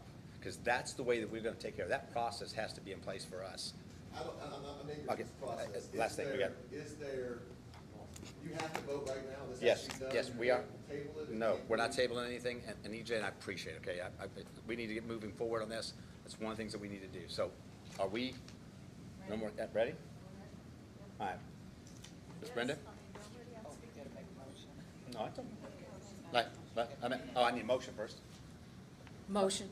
Okay, you got a motion? Second. Second. All right. Can I get a roll call, please? Can I say something real fast? Real fast. My vote will be for the people of Shepherdsville that Okay. voted for me, that supports me, to, who I am elected to protect, and the business owners. All right. Ms. Mangus? Ms. Enlow? Yes. Ms. Portman? Yes. Ms. Mendez? No. Mr. Whitaker? Yes. Mr. Hibbert? No. Four to two, we have passed our, but I will tell you, okay, this ordinance has passed. And you will also see all of what we've already talked about in this, but we will also be making sure that I keep up. I've got Perry's number. I will keep him up with everything that's up there over the next few weeks to at least get that ball rolling, okay? That's my commitment to you, sir, all right? I do appreciate all the work that you have done for folks in this community, but we gotta find something that works for everybody. That's the balance that we need right now, so, but I appreciate all you being here today. It means a lot to us, and we appreciate your courtesy as well. All right. We do actually have, Kristen, did you want to come up? I'll withdraw my request for Okay, okay. Thank you all. Kristen. All right, have we got everybody, and then there's a, okay, so, the gentleman's name is Tim.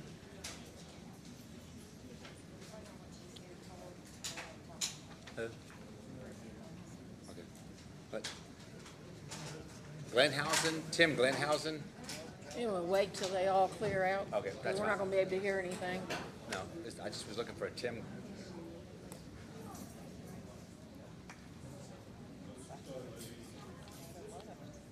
Where'd Robbie go? Smoke? I guess it's. Is there a Tim Glenhouse? And we're gonna go ahead and knock his out. Do that. All right, yeah. All right, so we are gonna make a quick change. You guys hang loose. We gotta do one thing real quick, but we're gonna come right to you, okay? I promise. So you guys can sit if you want to. That's fine. All right, real quick, there's a gentleman here, Tim Glenhausen. Gilhausen. He's back there. Okay. What'd you say his last name is? Is it Gilhausen? Okay. Gail. Okay, I want to make sure, so this is not, we wanted to bring you here to let you know, which one is it that you're actually, because okay, that was actually the last meeting. This is the meeting just to finish off the reading, so we don't actually have, are you? Not the second, that was the zoning, that was the first reading. So, yes, that was the reading that we actually had to be there for public hearing, to discuss that property. Today, we're not. Which one is that on? Okay, well, the owner wasn't here, and are you speaking for or against? Are you speaking? well, if y'all had any questions, that's all. Oh, I'm sorry. I misunderstood. We had you down here. All right, so. Well, that's why I put my name. All right, we'll keep you there just in case anybody has a question, but that's fine. No worries. Thank you, Tim. All right, all right. All right, we are gonna make a quick change. We have a gentleman that's on a time schedule, and it is ordinance 023039. So I apologize for that, jumping you around a little bit here. That's the one that was This is the taken off. note Just a note For real the- quick, fire truck. for our truck. Yeah, we just, An ordinance of the City of Shepherdsville, Kentucky, authorizing the issuance of its City of Shepherdsville, Kentucky General Obligation Refunding Note, Series 2023, in an approximate aggregate principal amount of $1,500,000, which amount may be increased by up to $150,000 or decreased by any amount to refund the City of Shepherdsville, Kentucky General Obligation Development Revenue Note, Series 2018 Fire Truck Project at maturity. Approving the form of the note, authorizing designated officers of the city to execute and deliver the note, authorizing and directing the filing of a notice with the state local debt officer, providing for the payment and security of the note, establishing a note payment fund for the note, maintaining the sinking fund, authorizing acceptance of the proposal of the purchaser of the note, repealing inconsistent ordinances, and other related actions.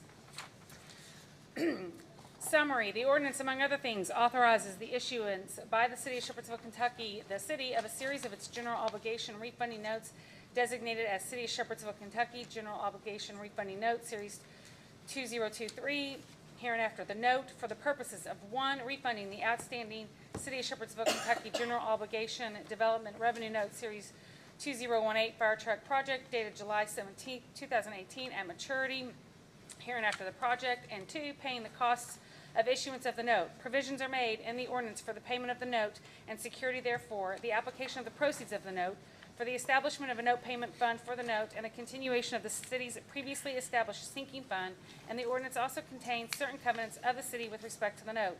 The note will be sold at private negotiated sale to West Banco, Inc., will be payable as to principal and interest monthly, commencing August 1st, 2023, through and including the maturity date of the note on July 13th, 2028. The note pledges the full faith and credit taxing power of the city, and provision is made for the collection of a tax to pay the principal of the to pay the principal of and interest on the note, subject to certain credits as provided in Section 8 of the ordinance. The sale of the note is contingent upon the satisfaction of the requirements and conditions of the city regarding the project. As required by KRS Section 83A.060, the following Section 8 of the ordinance is set forth in its entirety. Section 8, General Obligation. The note shall be a full general obligation of the city, and the full faith, credit, and taxing power of the city are hereby pledged for the prompt payment of the note and the interest thereon. During the period the note is outstanding, there shall be, and there hereby is levied on all of the taxable property in the city, in addition to all other taxes, without limitation as to rate, a direct tax annually in an amount sufficient to pay the principal of and interest on the note, as and when due, it being hereby found and determined that the current tax rates of the city are within all applicable limitations. The tax shall be and is hereby ordered to be computed, certified, levied, and extended upon the tax duplicate, and to be collected upon, or to be collected by the same officers in the same manner and at the same time that taxes for general purposes for each of the years are certified, extended, and collected. The direct tax shall be placed before and in preference to all other items and for the full amount thereof, provided, however, that in each year, to the extent that any other lawfully available funds of the city are available for the payment of the note and are appropriated for such purpose, the amount of such direct tax upon all of the taxable property in the city shall be reduced by the amount of such other funds so available and appropriated. thank you, Ms. Counselor. Mark, will you just come up here for a minute? I don't know that we need anything from you, but since you came up here and you dressed up for us, we might as well put you up at the podium. Hey, Marty, good to see you. I'm trying to catch his attention. Anyway, all right, thank you for being here. Really, he's up here just for answering any questions. I think most of you guys understand just the process that we had to do for this loan for the fire truck. But he's here. If you have any questions, he'd be more than glad to try to answer that. Again, this is a process on this loan. Obviously, we were told by my chief financial officer that we won't actually get the official rate for the loan until they get that process finished. Is that? Yeah, I think we should have all that before the end of the week. The note is scheduled. I know that was just one of the questions we had in our this week. Yes. Last one, we'll make So, sure. my name's Mark Franklin. I'm with Dinsmore and Scholl. We're serving as bond counsel for the city. Well, we appreciate you doing that. Yeah.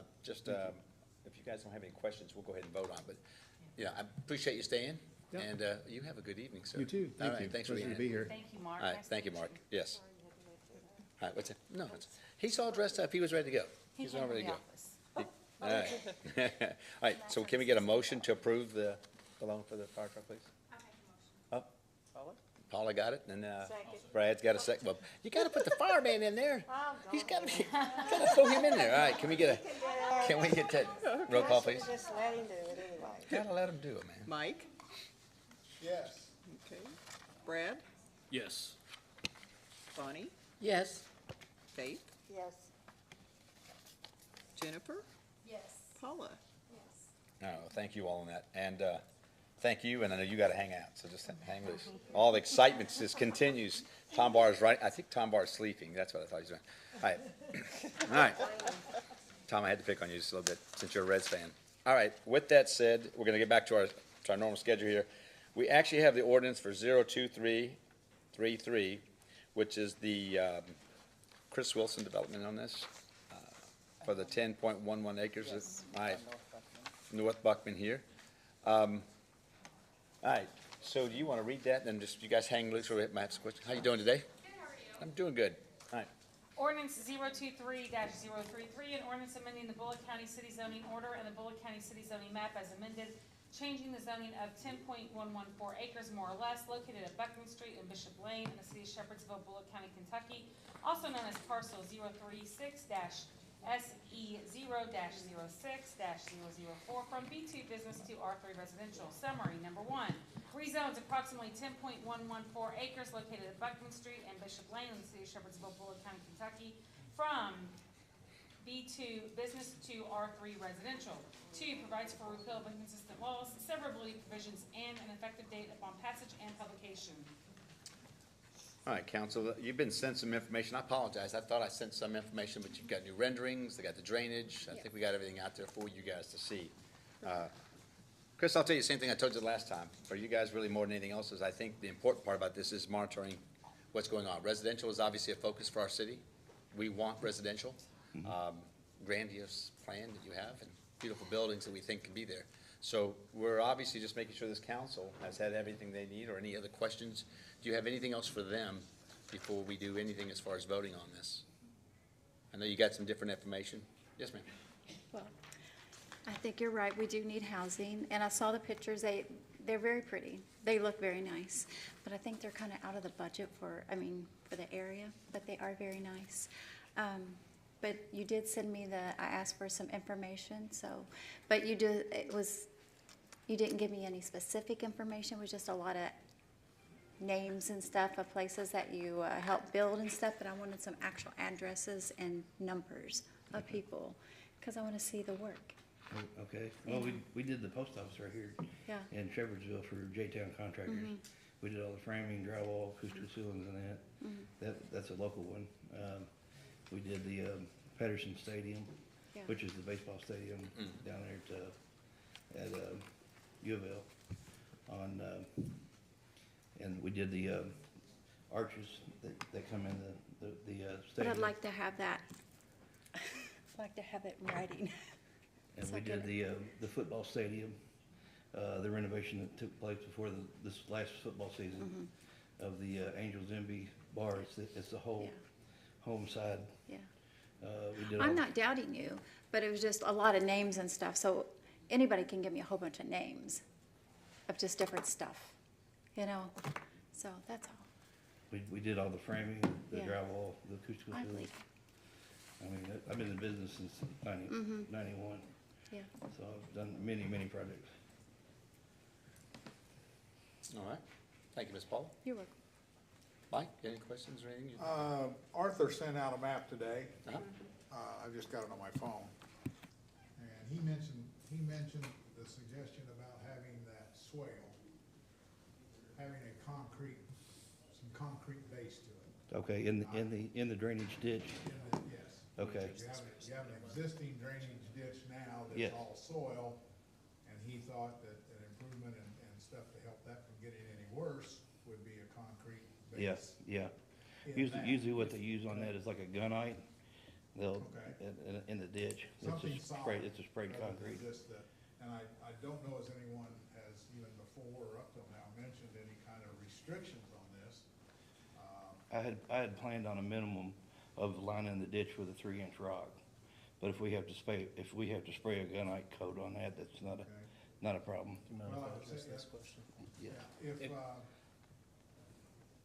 I would say now, if what you're proposing meets with our city engineer's suggestions and thinks that's sufficient, then I'm okay with that. And if I may just add to that, just to introduce myself, my name is Derek Triplett. I'm with Land Design and Development, 503 Washburn Avenue, Louisville, Kentucky, 40222. And I spoke with Arthur earlier today, and The issue with the drainage is that it's a flat area and you don't have that positive drainage. And so one of the tools would be to pave that ditch. And so we still have civil construction plans to go through, and we'll work with the city's engineering office to make sure we have positive drainage throughout the site. Okay. Thank you, Mike. Faith, do you have anything? All right, Ms. Jennifer? Ms. Bonnie? Come on, hit that button. I have a question for you. Okay, so you're gonna put this drainage down there through on this left side here. When you get to the end of the property, what happens then?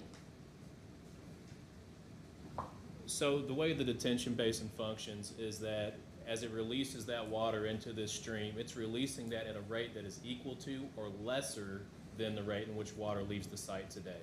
So as this water leaves the property, it's leaving at the same rate in which it's leaving today.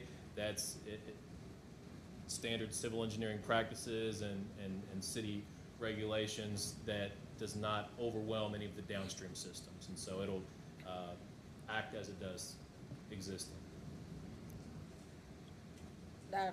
I'm not good with that. I also am not good with having an entrance onto Bishop Lane. I think they should be able to keep their own street to themselves and not have to have all that increased traffic on their street. So Bishop Lane is a city road, but it's obviously not a real road. I mean, it's really pretty tight. So there are obviously concerns with the city and having that back there. There's something that I think between you guys and the city that we can work on developing that. Because I can tell you that road is not a full road. Right. And that's the concern, which I get that. But that's part of our responsibility as a city too. So we'll be discussing that. But I think that's a key because we're talking about, what, 80, 90? It was 80.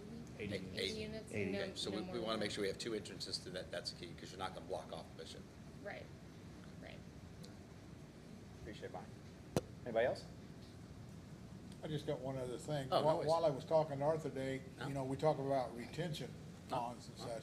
And I asked him, I said, just how do you determine how large a retention pond should be? And of course, we have light rains, we have very heavy rains.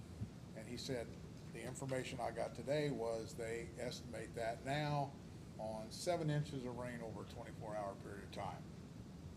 If all the impervious surface in here, roads and such like that, whatever that creates, however many gallons that creates runoff with 7 inches of rain over a 24-hour period of time is what the capacity of the retention That's basin should quite a be. bit of rain.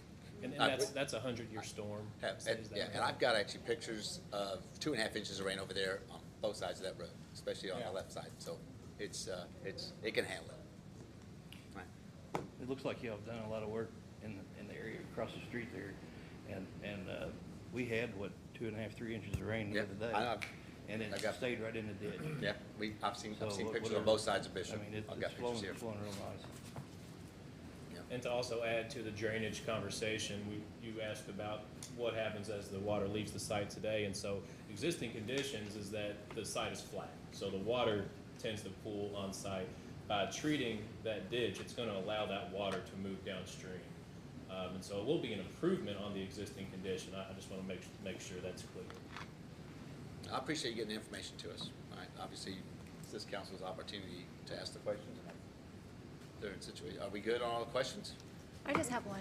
So how many units will you build at a time? Will it be just one, or are you gonna have multiple units going at once? There'll be multiple units going at a time. I mean, we'll go from one building to the next. So, Okay. you know, the concrete guy will go from one slab to the So next. how long do you think it will take you to get them finished? I would say from start to finish, we get started moving dirt within the next week or so, then probably 3 years, maybe, 2 to 3 years. I've probably got another 6 months to a year of ground preparation and drainage and sewers before we even start building. Thank you, Ms. Pollock. All right. Are we good? All right, we need a motion to approve. We did that last week, Ms. Lisa. You know, the protocol. Go ahead and ask your question. On what side of the road? On which side? I'm sorry? The right side. That's not the plan. If you, I don't think that's, I mean, if the road's fixed, it's obviously just the road that takes in and out of traffic on both sides. I don't know why would the berm be required for that? To block the view of all of those units. I don't think that's part of the, that's not part of our development on a housing area like that. That's a lot of times looking at, why would that be required of them in the development of a housing?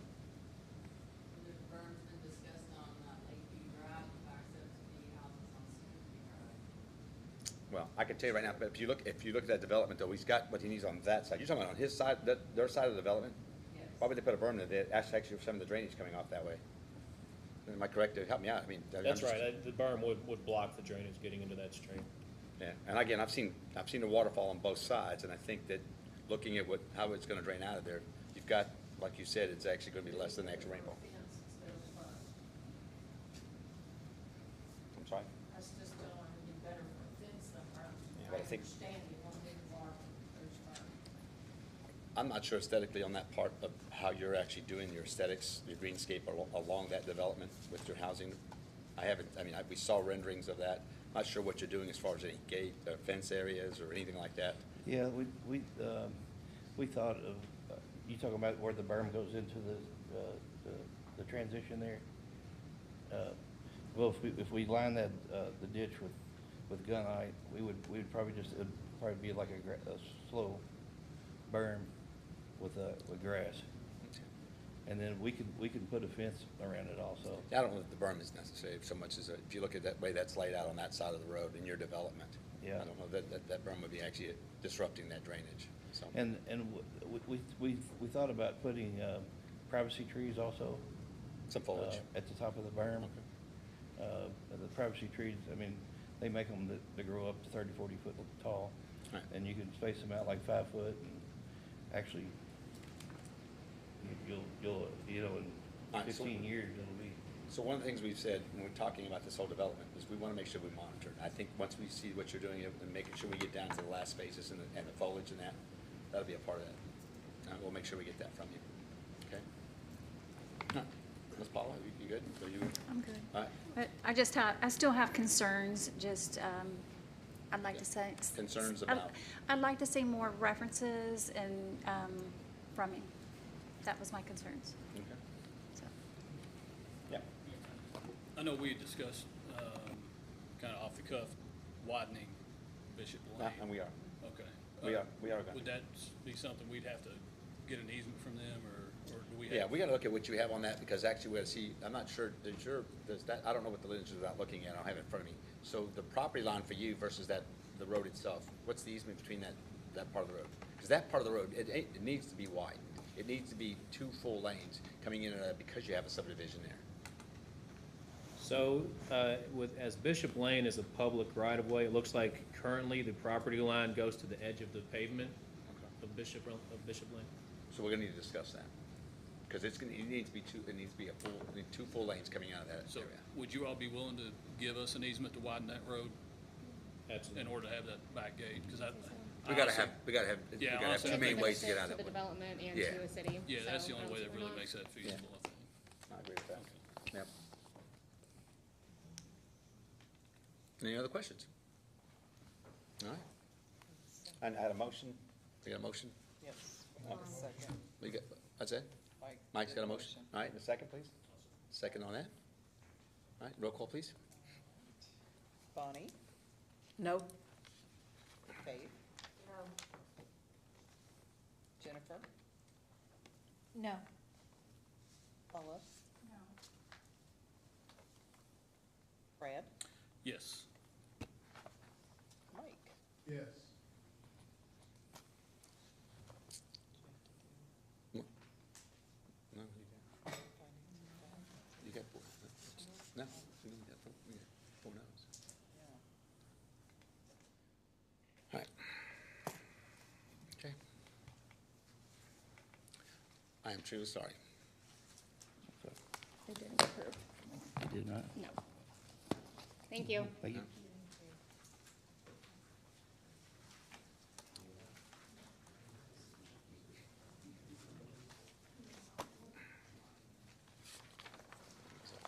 All right. So the next one here is C, 023034. An ordinance amending the Bullock County City zoning order and the Bullock County City zoning map as amended, changing the zoning of 1.1 acres more or less located at 190 Old Preston Highway South in the city of Shepherdsville, Bullock County, Kentucky, also known as parcel 037-E00-15-003, from R3 residential to B1 business. Summary, number one, rezones approximately 1.1 acres located at 190 Old Preston Highway South in the city of Shepherdsville, Bullock County, Kentucky, from R3 residential to B1 business. Two, provides for repeal of inconsistent laws, severability provisions, and an effective date upon passage and publication. All right, well, thank you. I'll make a motion to approve this. Okay, you got it. Bonnie, all right. Can I get a roll call, please? Mike, Yes. Faith, Yes. Jennifer, Yes. Paula, Brad, Yes. Bonnie. Yes. All right. Thank you for that. All right, gonna move along here. All right, D 023035. An ordinance amending the Bullock County City zoning order and the Bullock County City zoning map as amended, changing the zoning of 2.0 acres more or less located at 245 Forest Hill Road in the city of Shepherdsville, Bullock County, Kentucky, also known as parcel 037-000-00-051 from AG agricultural to R1 residential. Summary, number one, rezones approximately 2 acres located at 245 Forest Hill Road in the city of Shepherdsville, Bullock County, Kentucky, from AG agricultural to R1 residential. Two, provides for repeal of inconsistent laws, severability provisions, and an effective date upon passage and publication. All right, thank you. Motion. Man, you're getting quick over there. All right, so Bonnie, then Jennifer's the second. Bonnie, Jennifer, Call me Speedy. Trying to get through tonight yet. I know, I know. All right. Paula, Yes. Faith, Yes. Brad, Yes. Bonnie, Yes. Jennifer, Yes. Mike. Yes. All right, thank you for coming out, Tim. I appreciate you being here. Have a great evening. All right. We got that taken care of, all right? E 023036. An ordinance providing for the closure pursuant to KRS 82.405 of a right-of-way described herein and depicted on the Consolidation Alley Closure Exhibit Plat attached here too. Consent being obtained from all adjoining landowners. Summary, number one, provides for the closing of the right-of-way described in the attached Exhibit A and incorporated herein by reference as if set out in full herein due to the consent of the adjoining landowners and the determination by the City Council that the right-of-way serves no purpose. Two, provides for repeal of inconsistent laws, severability provisions, and an effective date upon passage and publication. I'll make a motion to approve. Second. You two run through this. Run. Brad? Brad. Yes. Faith, Yes. Bonnie, Yes. Jennifer, Yes. Paula, Yes. Mike. Yes. All right. So, if you all remember, Yeah. we got another step in this. If you all remember, we were doing this because Mr. Foster and Mr. Sims would like that alley to be dedicated back to them. So, if you guys are okay with that, we just need a motion and we need a motion, a second, and an approval so that we can move forward. Yes. I'll make a motion. Well, why not right now? Yes. Okay, second, Jennifer, mine. Yep. All right, so give me a roll call now. Oh, who was the second? I'm sorry, Faith and then Jennifer's Yeah, second. Jen, okay. Ah, no, it's killing me. Bonnie, Yes. Faith, Yes. Brad, Yes. You gotta stand for this, man. Put your roller skates on. This is just to make sure that they, Dedicating that alleyway back to the adjoining property owners. Mike, Yes. okay. Jennifer, Yes. Paula. Yes. 6-0 twice. all right. But, all right. So you're all good with that, Chris? Chris, Yes, sir. I'll be getting in touch with you this week and next week. We'll get the documents needed together for that, okay? All right, so. Can I ask a question real Yeah, quick? yes, sir, yes, sir. I'm trying to follow through here. Did the, Yes, she's confused. This is supposed to be F. yeah, no, Oh. going back to 023, 033, No? did planning and zoning give a favorable recommendation on this? So what are our finding of facts? That's a good point. What? No, I mean, No, we didn't. No, no. Yeah, thanks, Yeah. what, oh, Well, we original, should've. yeah, we do. I Yeah. never received anything on it. All I got was the ordinance. No, Yeah, you we're gonna all need- got it in your first packet. Last You time? did? You're gonna have to go. I didn't get it. I I think got we my packet. emailed everything. All right, Yeah, so it's we are not gonna gonna need to be do in that. this Mike, that's a packet. very good observation, and I apologize, I didn't catch that, but, Thank you. thank you. You get a cookie.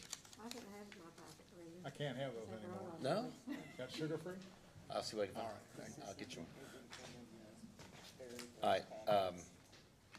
yeah, we are gonna need to do that. Again, obviously, I've got my opinion about that, I'll leave it to myself, but I think we obviously need a little more research when we talk about housing. But you're gonna have to be able to come back to, because they will come back, Yeah, findings of fact. It's- so. Okay, so One what sec. one? Flooding, traffic. Future use was listed in the comprehensive plan as commercial. Yes. Yeah. So we're gonna make sure Brenda has that in her notes. So, That's what I found out. I went and looked at the comprehensive plan for the area and it said commercial. Yeah. I don't know if commercial will be good back there, but. so not I mean, it's behind Big O and Sure. use comprehensive. That's all businesses right down. They're there. Oh, you're fine. I'm writing the reasons down. So flooding, what was it? What was the other one? Flooding, not Traffic. consistent with Comprehensive. Is that what we said? What comprehensive else is future there? use. What else is there? Did you get Traffic, like, let's get a little bit more detail Because you can't, because, specifically. yeah, traffic, you gotta, Well, Bishop. What? They approved it because it's in the comprehensive Right, so plan. traffic on Bishop Lane, Yes, it Would be would, especially affected. with, they're gonna, and they're gonna exit probably pursue that. onto Bishop Lane. it's very So- narrow. Additional exit onto Bishop You gotta make sure she gets that in our meeting notes. Lane. Okay, so she's gonna send that to you. I'm working on it. Okay. I'm probably writing it more detailed than necessary. So we got flooding, not consistent with future use, in the comprehensive plan, and additional, there being an additional exit on the Bishop Lane, concerned about increased traffic, since it's a one-lane road. All right, and anything else? Because everything you all can think of, for the reasons you denied it, we need to state them on this record, or they don't exist. You can't bring them up later. I didn't like the That's- plan, that that's- they're I don't gonna know that- build one house, Yeah, that would, build one house and This sell says it before they doesn't build have the another one. Comprehensive plan. To me, that's, you know, he's never gonna get it finished. It's gonna be another subdivision sitting half empty. I think that would be my concern, is development, it's not that, I think that's, It's not affordable. yeah, I don't, housing. that was my whole problem with that, is that if he would've, yeah, I think he said that he had opportunities to take that down one level and make it, If you look at all the other housing that's close by. oh, it that just area, doesn't match, doesn't match, No. doesn't match. So that's, my concern with that is more of a commitment to get the scale down, because the housing is the important thing in this. Right. And we're saying no to housing. We gotta Okay, be so careful. concerned about affordability and, project completion. Right. Yep, okay, all right, because that's gonna be actually, Anything else? I got a quick question. yep, We keep mentioning flooding or being in a floodplain as a reason not to. yeah, I don't think that one's gonna fall. because- Well, there again, yeah, because I might maybe off of my percentage, but 75% of this city is in a floodplain. Yeah. It's only when they build that the site plan has to bring it out of the floodplain. Right. So- And that's what affects everybody else. Yeah, but he's Everybody else got, around. yeah, the water runoff is not his issue, it's the development itself. Yeah. I think he's more challenged with the development. I don't think between fixing that road and that water drainage, those are key. The comprehensive plan, I can tell you, just reading through it just right there, that'll be the challenge. Again, because they'll come back, Yeah. That's right, I mean, Okay. that's your prerogative as council. Maybe it's one. All right, Thank you, Mike. all right. Yes, thank you. He likes that. Good job, Mike. All right. Oh, please, I'm giving him a cookie. I'm giving him a cookie. That's all right, we'll let him be right today. All right. Mike likes So that. do we have, so we did the truck already. So we got that up, our We're on new business. new business, okay. So this first one is it's the resolution 023012. It's for the incentives that we've offered Rivian to bring these additional jobs here. So I'm gonna let Catherine read this, but it is part of the agreement for them to be here in our community. All right? All right, City of Shepherdsville, resolution number 023-012, a resolution approving the granting of inducements to Rivian LLC or its successors in interest or affiliates as may be approved by the Kentucky Economic Development Finance Authority for the purpose of attracting and retaining jobs pursuant to KRS Chapter 154, subsection 24. Whereas the City Council, hereinafter the Council of the City of Shepherdsville, Kentucky, the city finds that it is a legitimate public purpose of the city to undertake activities for the purpose of attracting and retaining jobs for residents of this community, and whereas the Kentucky General Assembly in 2009 enacted KRS 154.32-010 to 154.32-100, establishing the Kentucky Business Investment Program, known as the KBI program, for the purpose of encouraging the development and expansion of the service and technology industry in Kentucky, and whereas this program provides state inducements to businesses which locate in or remain in the Commonwealth, thus creating and preserving jobs for Kentuckians, and whereas this program encourages local governments to participate in these inducements for businesses within their jurisdiction, and whereas Rivian LLC is soliciting the city for support of its application under the KBI program, and whereas the city has expressed its willingness to support a 1% credit of the city's occupational tax fees on new jobs created by Rivian LLC as part of this economic development project for a 10-year period, such credit applying only to new Kentucky resident jobs created by the project. Now therefore be it resolved this 10th day of July 2023 by the City Council as follows. 1, that the council authorizes a credit of its occupational tax fees pursuant to the KBI program for and throughout a 10-year period, beginning and ending as stipulated in the tax incentive agreement executed between KEDFA and Rivian LLC or its successors in interest or affiliates as may be approved by the KEDFA, equal to 1% on the wages of the new Kentucky resident employees created as part of this economic development project. 2, that the mayor or other appropriate officers and employees of the city are authorized and directed to execute, acknowledge, and deliver on behalf of the city any and all papers, instruments, certificates, affidavits, and other documents, and to do and cause to be done any and all acts and things necessary or proper for the granting of the inducements authorized by the acts and this resolution. 3, that this resolution shall become effective upon its passage and approval. All right, just the first thing I want you to know is that she did not say KIDFA. Sorry. She didn't say KIDFA. I'm sorry. That's okay, you could have, I mean, that's what she always does that. All right, all kidding aside, I know it's getting late.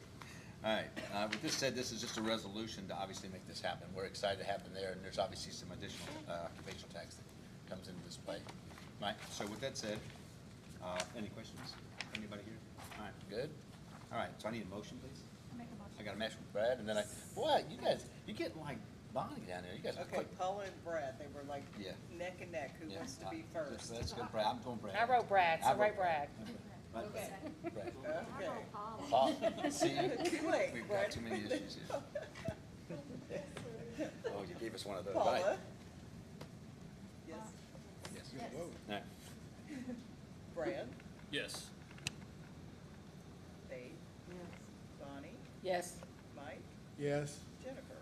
Yes. All right, so now we have another resolution, 023013, and this is actually a police grant.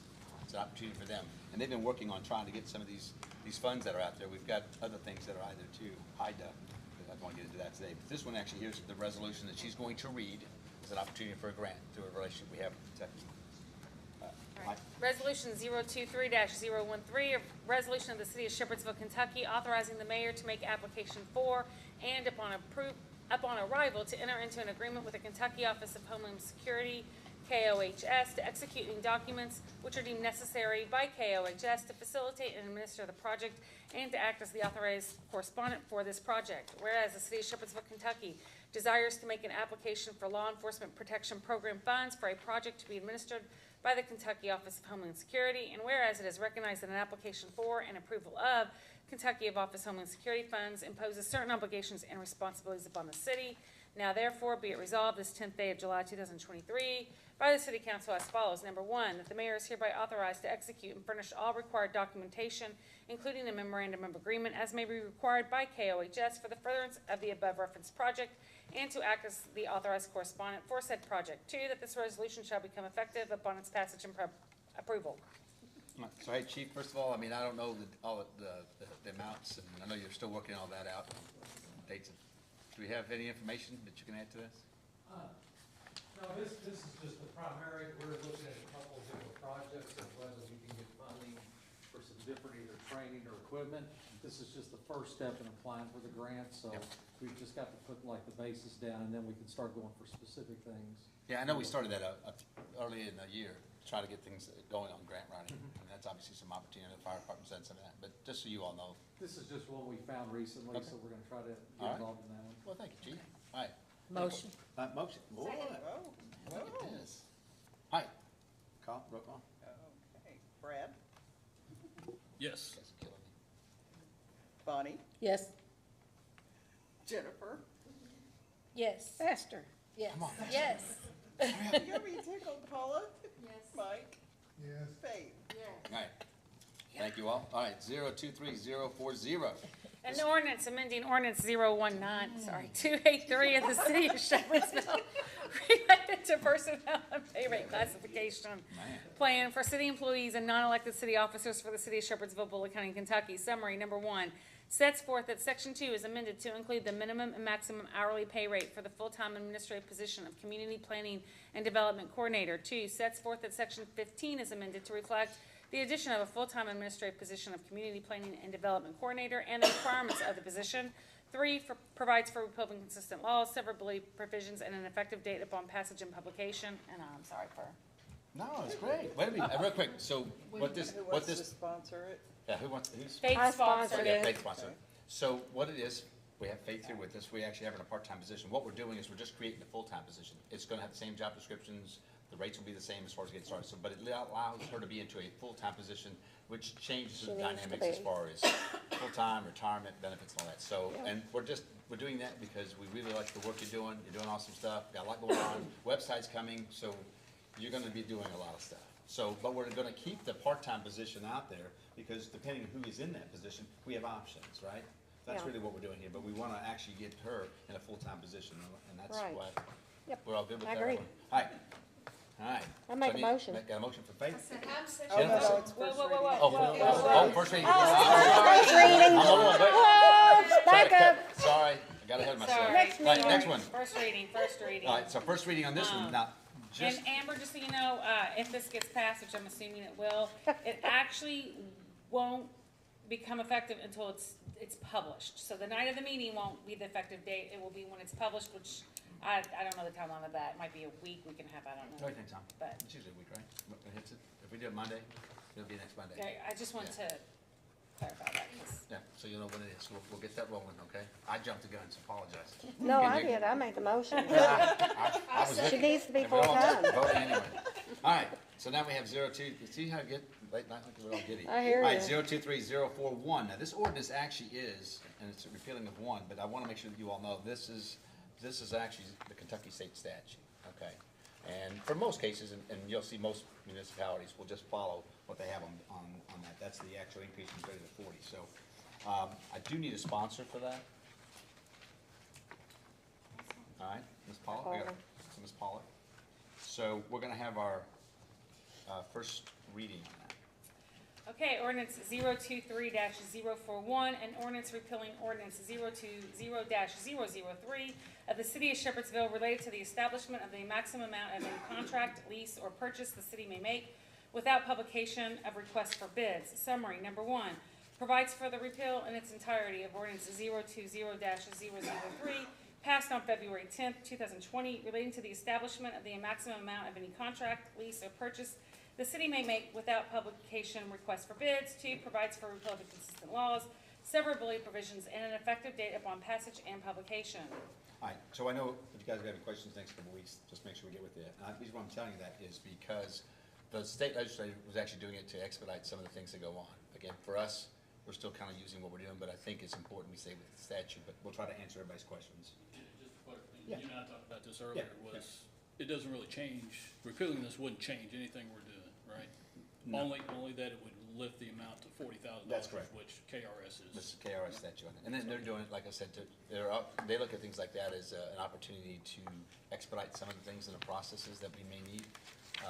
Most of what we're gonna be doing with our renovations and stuff are gonna be way above that number, so there'll be a lot of bidding going on for the things that we're gonna do. So you're saying that right now, because we have an ordinance in place of 30,000, and you're saying that The Kentucky State statute is raising that from 30 to 40. And That was passed. the old ordinance that kind of adopted the KRS statute, it didn't adopt it as amended, and it actually states that it's 30,000. So there's two problems with the old ordinance. One is it creates confusion. Are we sticking with KRS? Are we limited to 30,000? But two, a bigger issue, and I would recommend you all repeal this no matter what, even if for whatever reason you wanted to keep it at 30,000, because the language where it says now therefore be it ordained does not actually mirror the statute that's in quotes. I don't know if that would affect it, but it could.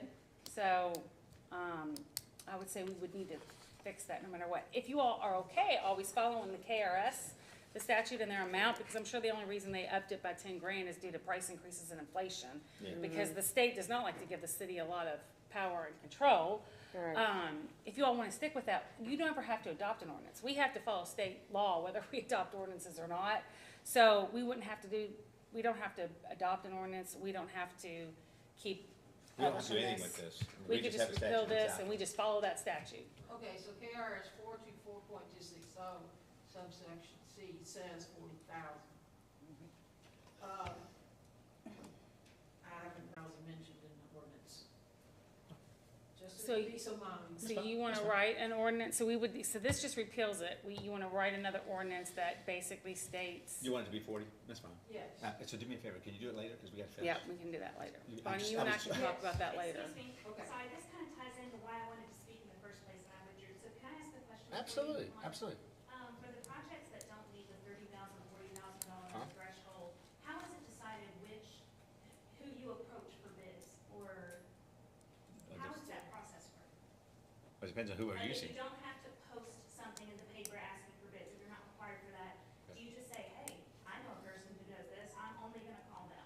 How does the decision-making process work? Well, in the process of what we currently use, I mean, it depends on what it is. It depends on who we're using for what project, yes. I mean, if we have already current vendors that we're using that have been consistent working for us, we'll continue to use them. We try to use as much local as we can. I know that's your focus on this. Absolutely. Focus on this. Absolutely. And listen, I wanna go ahead and speak on this because, and I know we're all exhausted, that's why I withdrew Oh, that's fine. That's fine. my request to speak. Yeah. But this ties into why I'm here. Well, come up here and speak then, Yeah, come on, come up here real quick. because her and I have messaged back and forth about this. No worries. So just to be official, Christine Ferguson, I live at 148 Boulders Court in Shepherdsville. I own Ferguson Computers. My husband and I own Ferguson Computers off of Highway 44. And recently I heard on the news that a new website's being built for the city. And I'll be honest, it really kind of was like a knife to my heart because I'm like, oh, I wonder why this is the first time I'm hearing about this. We provide this service and we own a business and our residents in Shepherdsville. And they're great. So it hurt my heart that there was not an attempt to at least reach out to somebody who's local here to see, just let us throw our hat in the ring. You know, let us be considered. So I really want to implore all of you, and listen, let me also say, because I didn't get to say this in the beginning, I'm really proud of this entire council and of the mayor. I think you guys are doing great work. So let me just say that.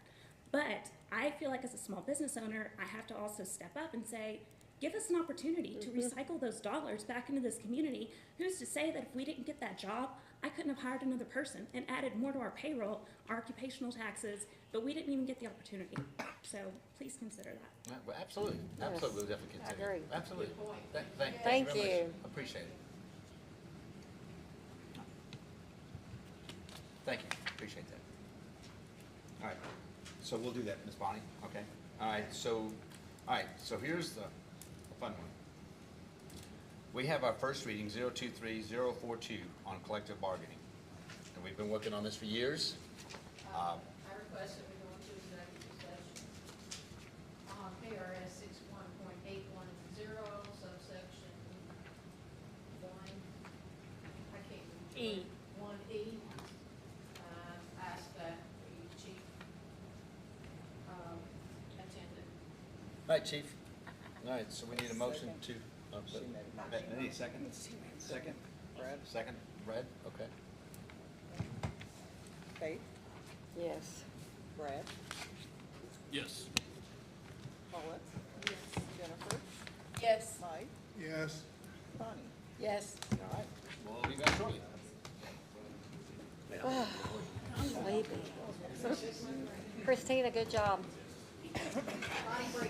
Hey, to let you know, I probably seen the little absent-minded. I'll call you. Yeah, she's lying. Yeah, y'all can go. All right, he just went to the restroom. Yeah. You want to get out here? How many documents does he got signed? Yeah, I know, because it's getting late for you. I can do, you know what I can do too, is I can just get his and then leave hers with you, and then I can come and get them later this week if that's easier. Okay, so you just need.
not even going that far either. I'm KI now, and I'm KI. I'm gonna have to lose my spot now.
all of our newspapers up there, we're the only newspaper.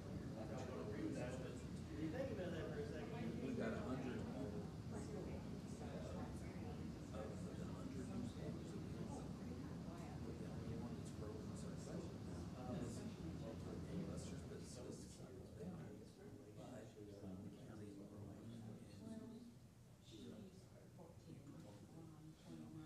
anybody I can talk to, I've promoted. But I think it's.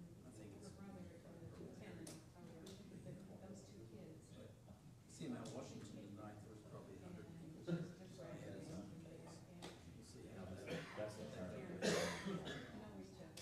Steve's over there. Yeah. No, it's just, this situation, we've got one with school board, Shepherdsville, and Washington.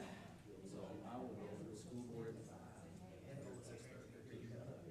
He ain't gonna go to, so I send him down there, and, he does all the small studies. It's just whatever time we got.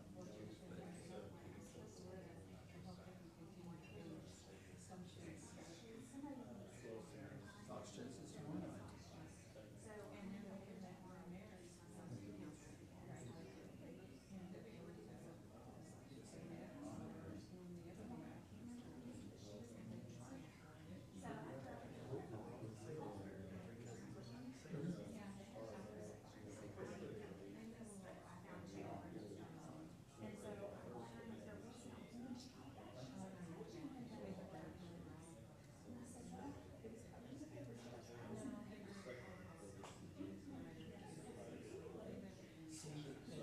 Next week, Tuesday night, there's holidays, and they're looking for a website. Now, what these small cities have done in the past is we'll do it for free.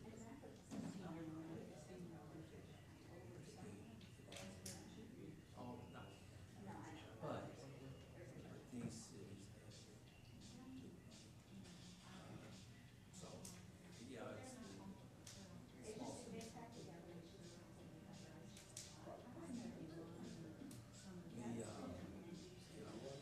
One city, one of the council members kind of, the council member wanted to help with the website.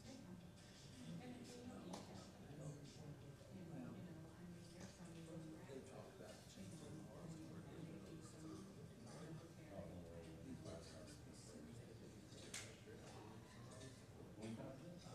it's funny that they getting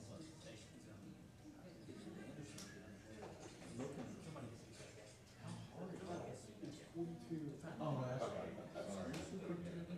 Let's be real. You gotta go to a certain email and they'll grant you permission and they'll answer.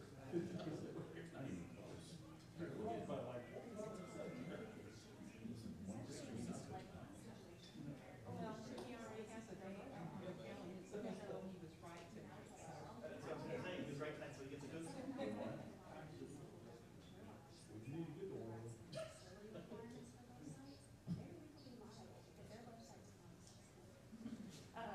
I said legally he showed up. Very good, sir. I'm sure it was difficult to stand up and speak, being the lone voice of opposition. That's Not not opposition. he's a speaker, that's his life. And I stand next to uncomfortable people that have done uncomfortable things all the time, so at least tonight there's no evidence that my people did something bad. How's Dad doing? Is he? He's almost retired. He's still coming in a little bit? A little bit, every week or so, see him 2 days a week. Working on, he just always kind of keeps taking one more case. So like a bad penny, in other words, keeps coming back. Well, I mean, the elders have to keep working a little bit, because I think. It keeps him sharp. It is about. I think he's retired. I knew that, I just glad he got back to pension. I was really worried that him and the camel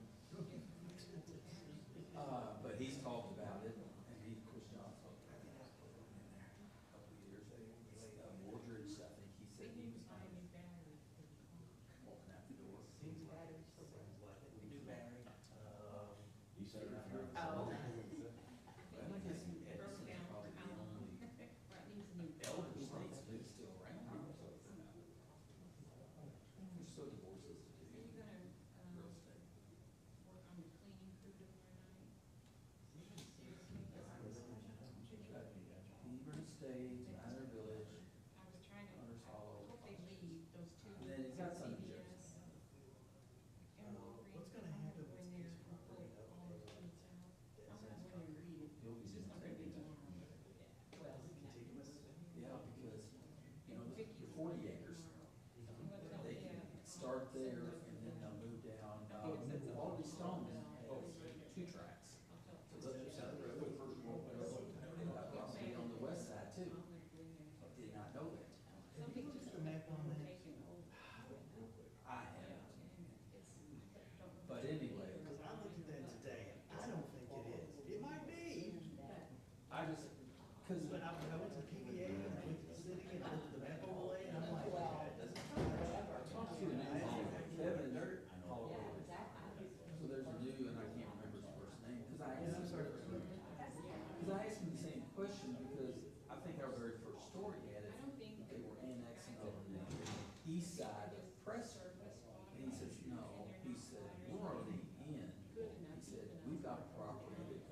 But.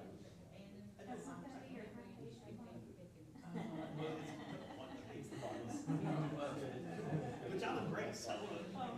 Like, I might have protesters, but like every person that owns a business on Buffalo's gonna be like. Well, that's what's up. Now, for a long time. But I will say, poor Perry Cook, he wants a resource center. He's asked for it. Never said it's and the response is, we've only heard or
Which wound up being the best thing that ever happened to the city.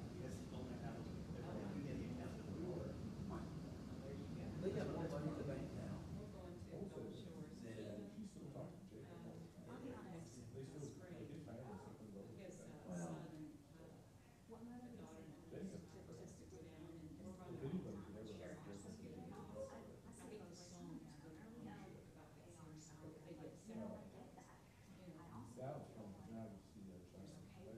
than.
until you're 75, you're really not eligible.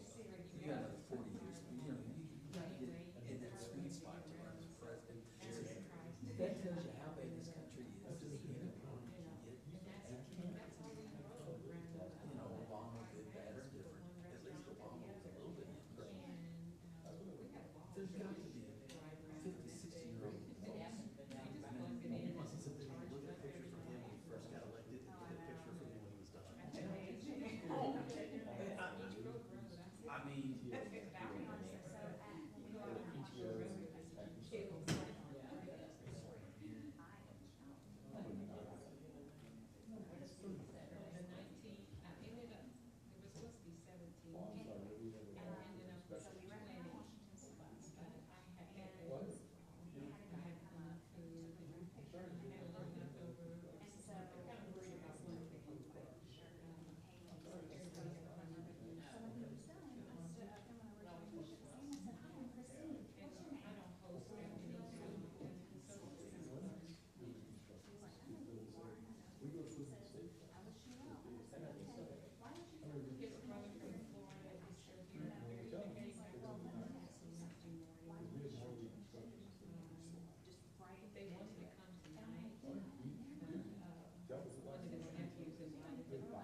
Motion to adjourn.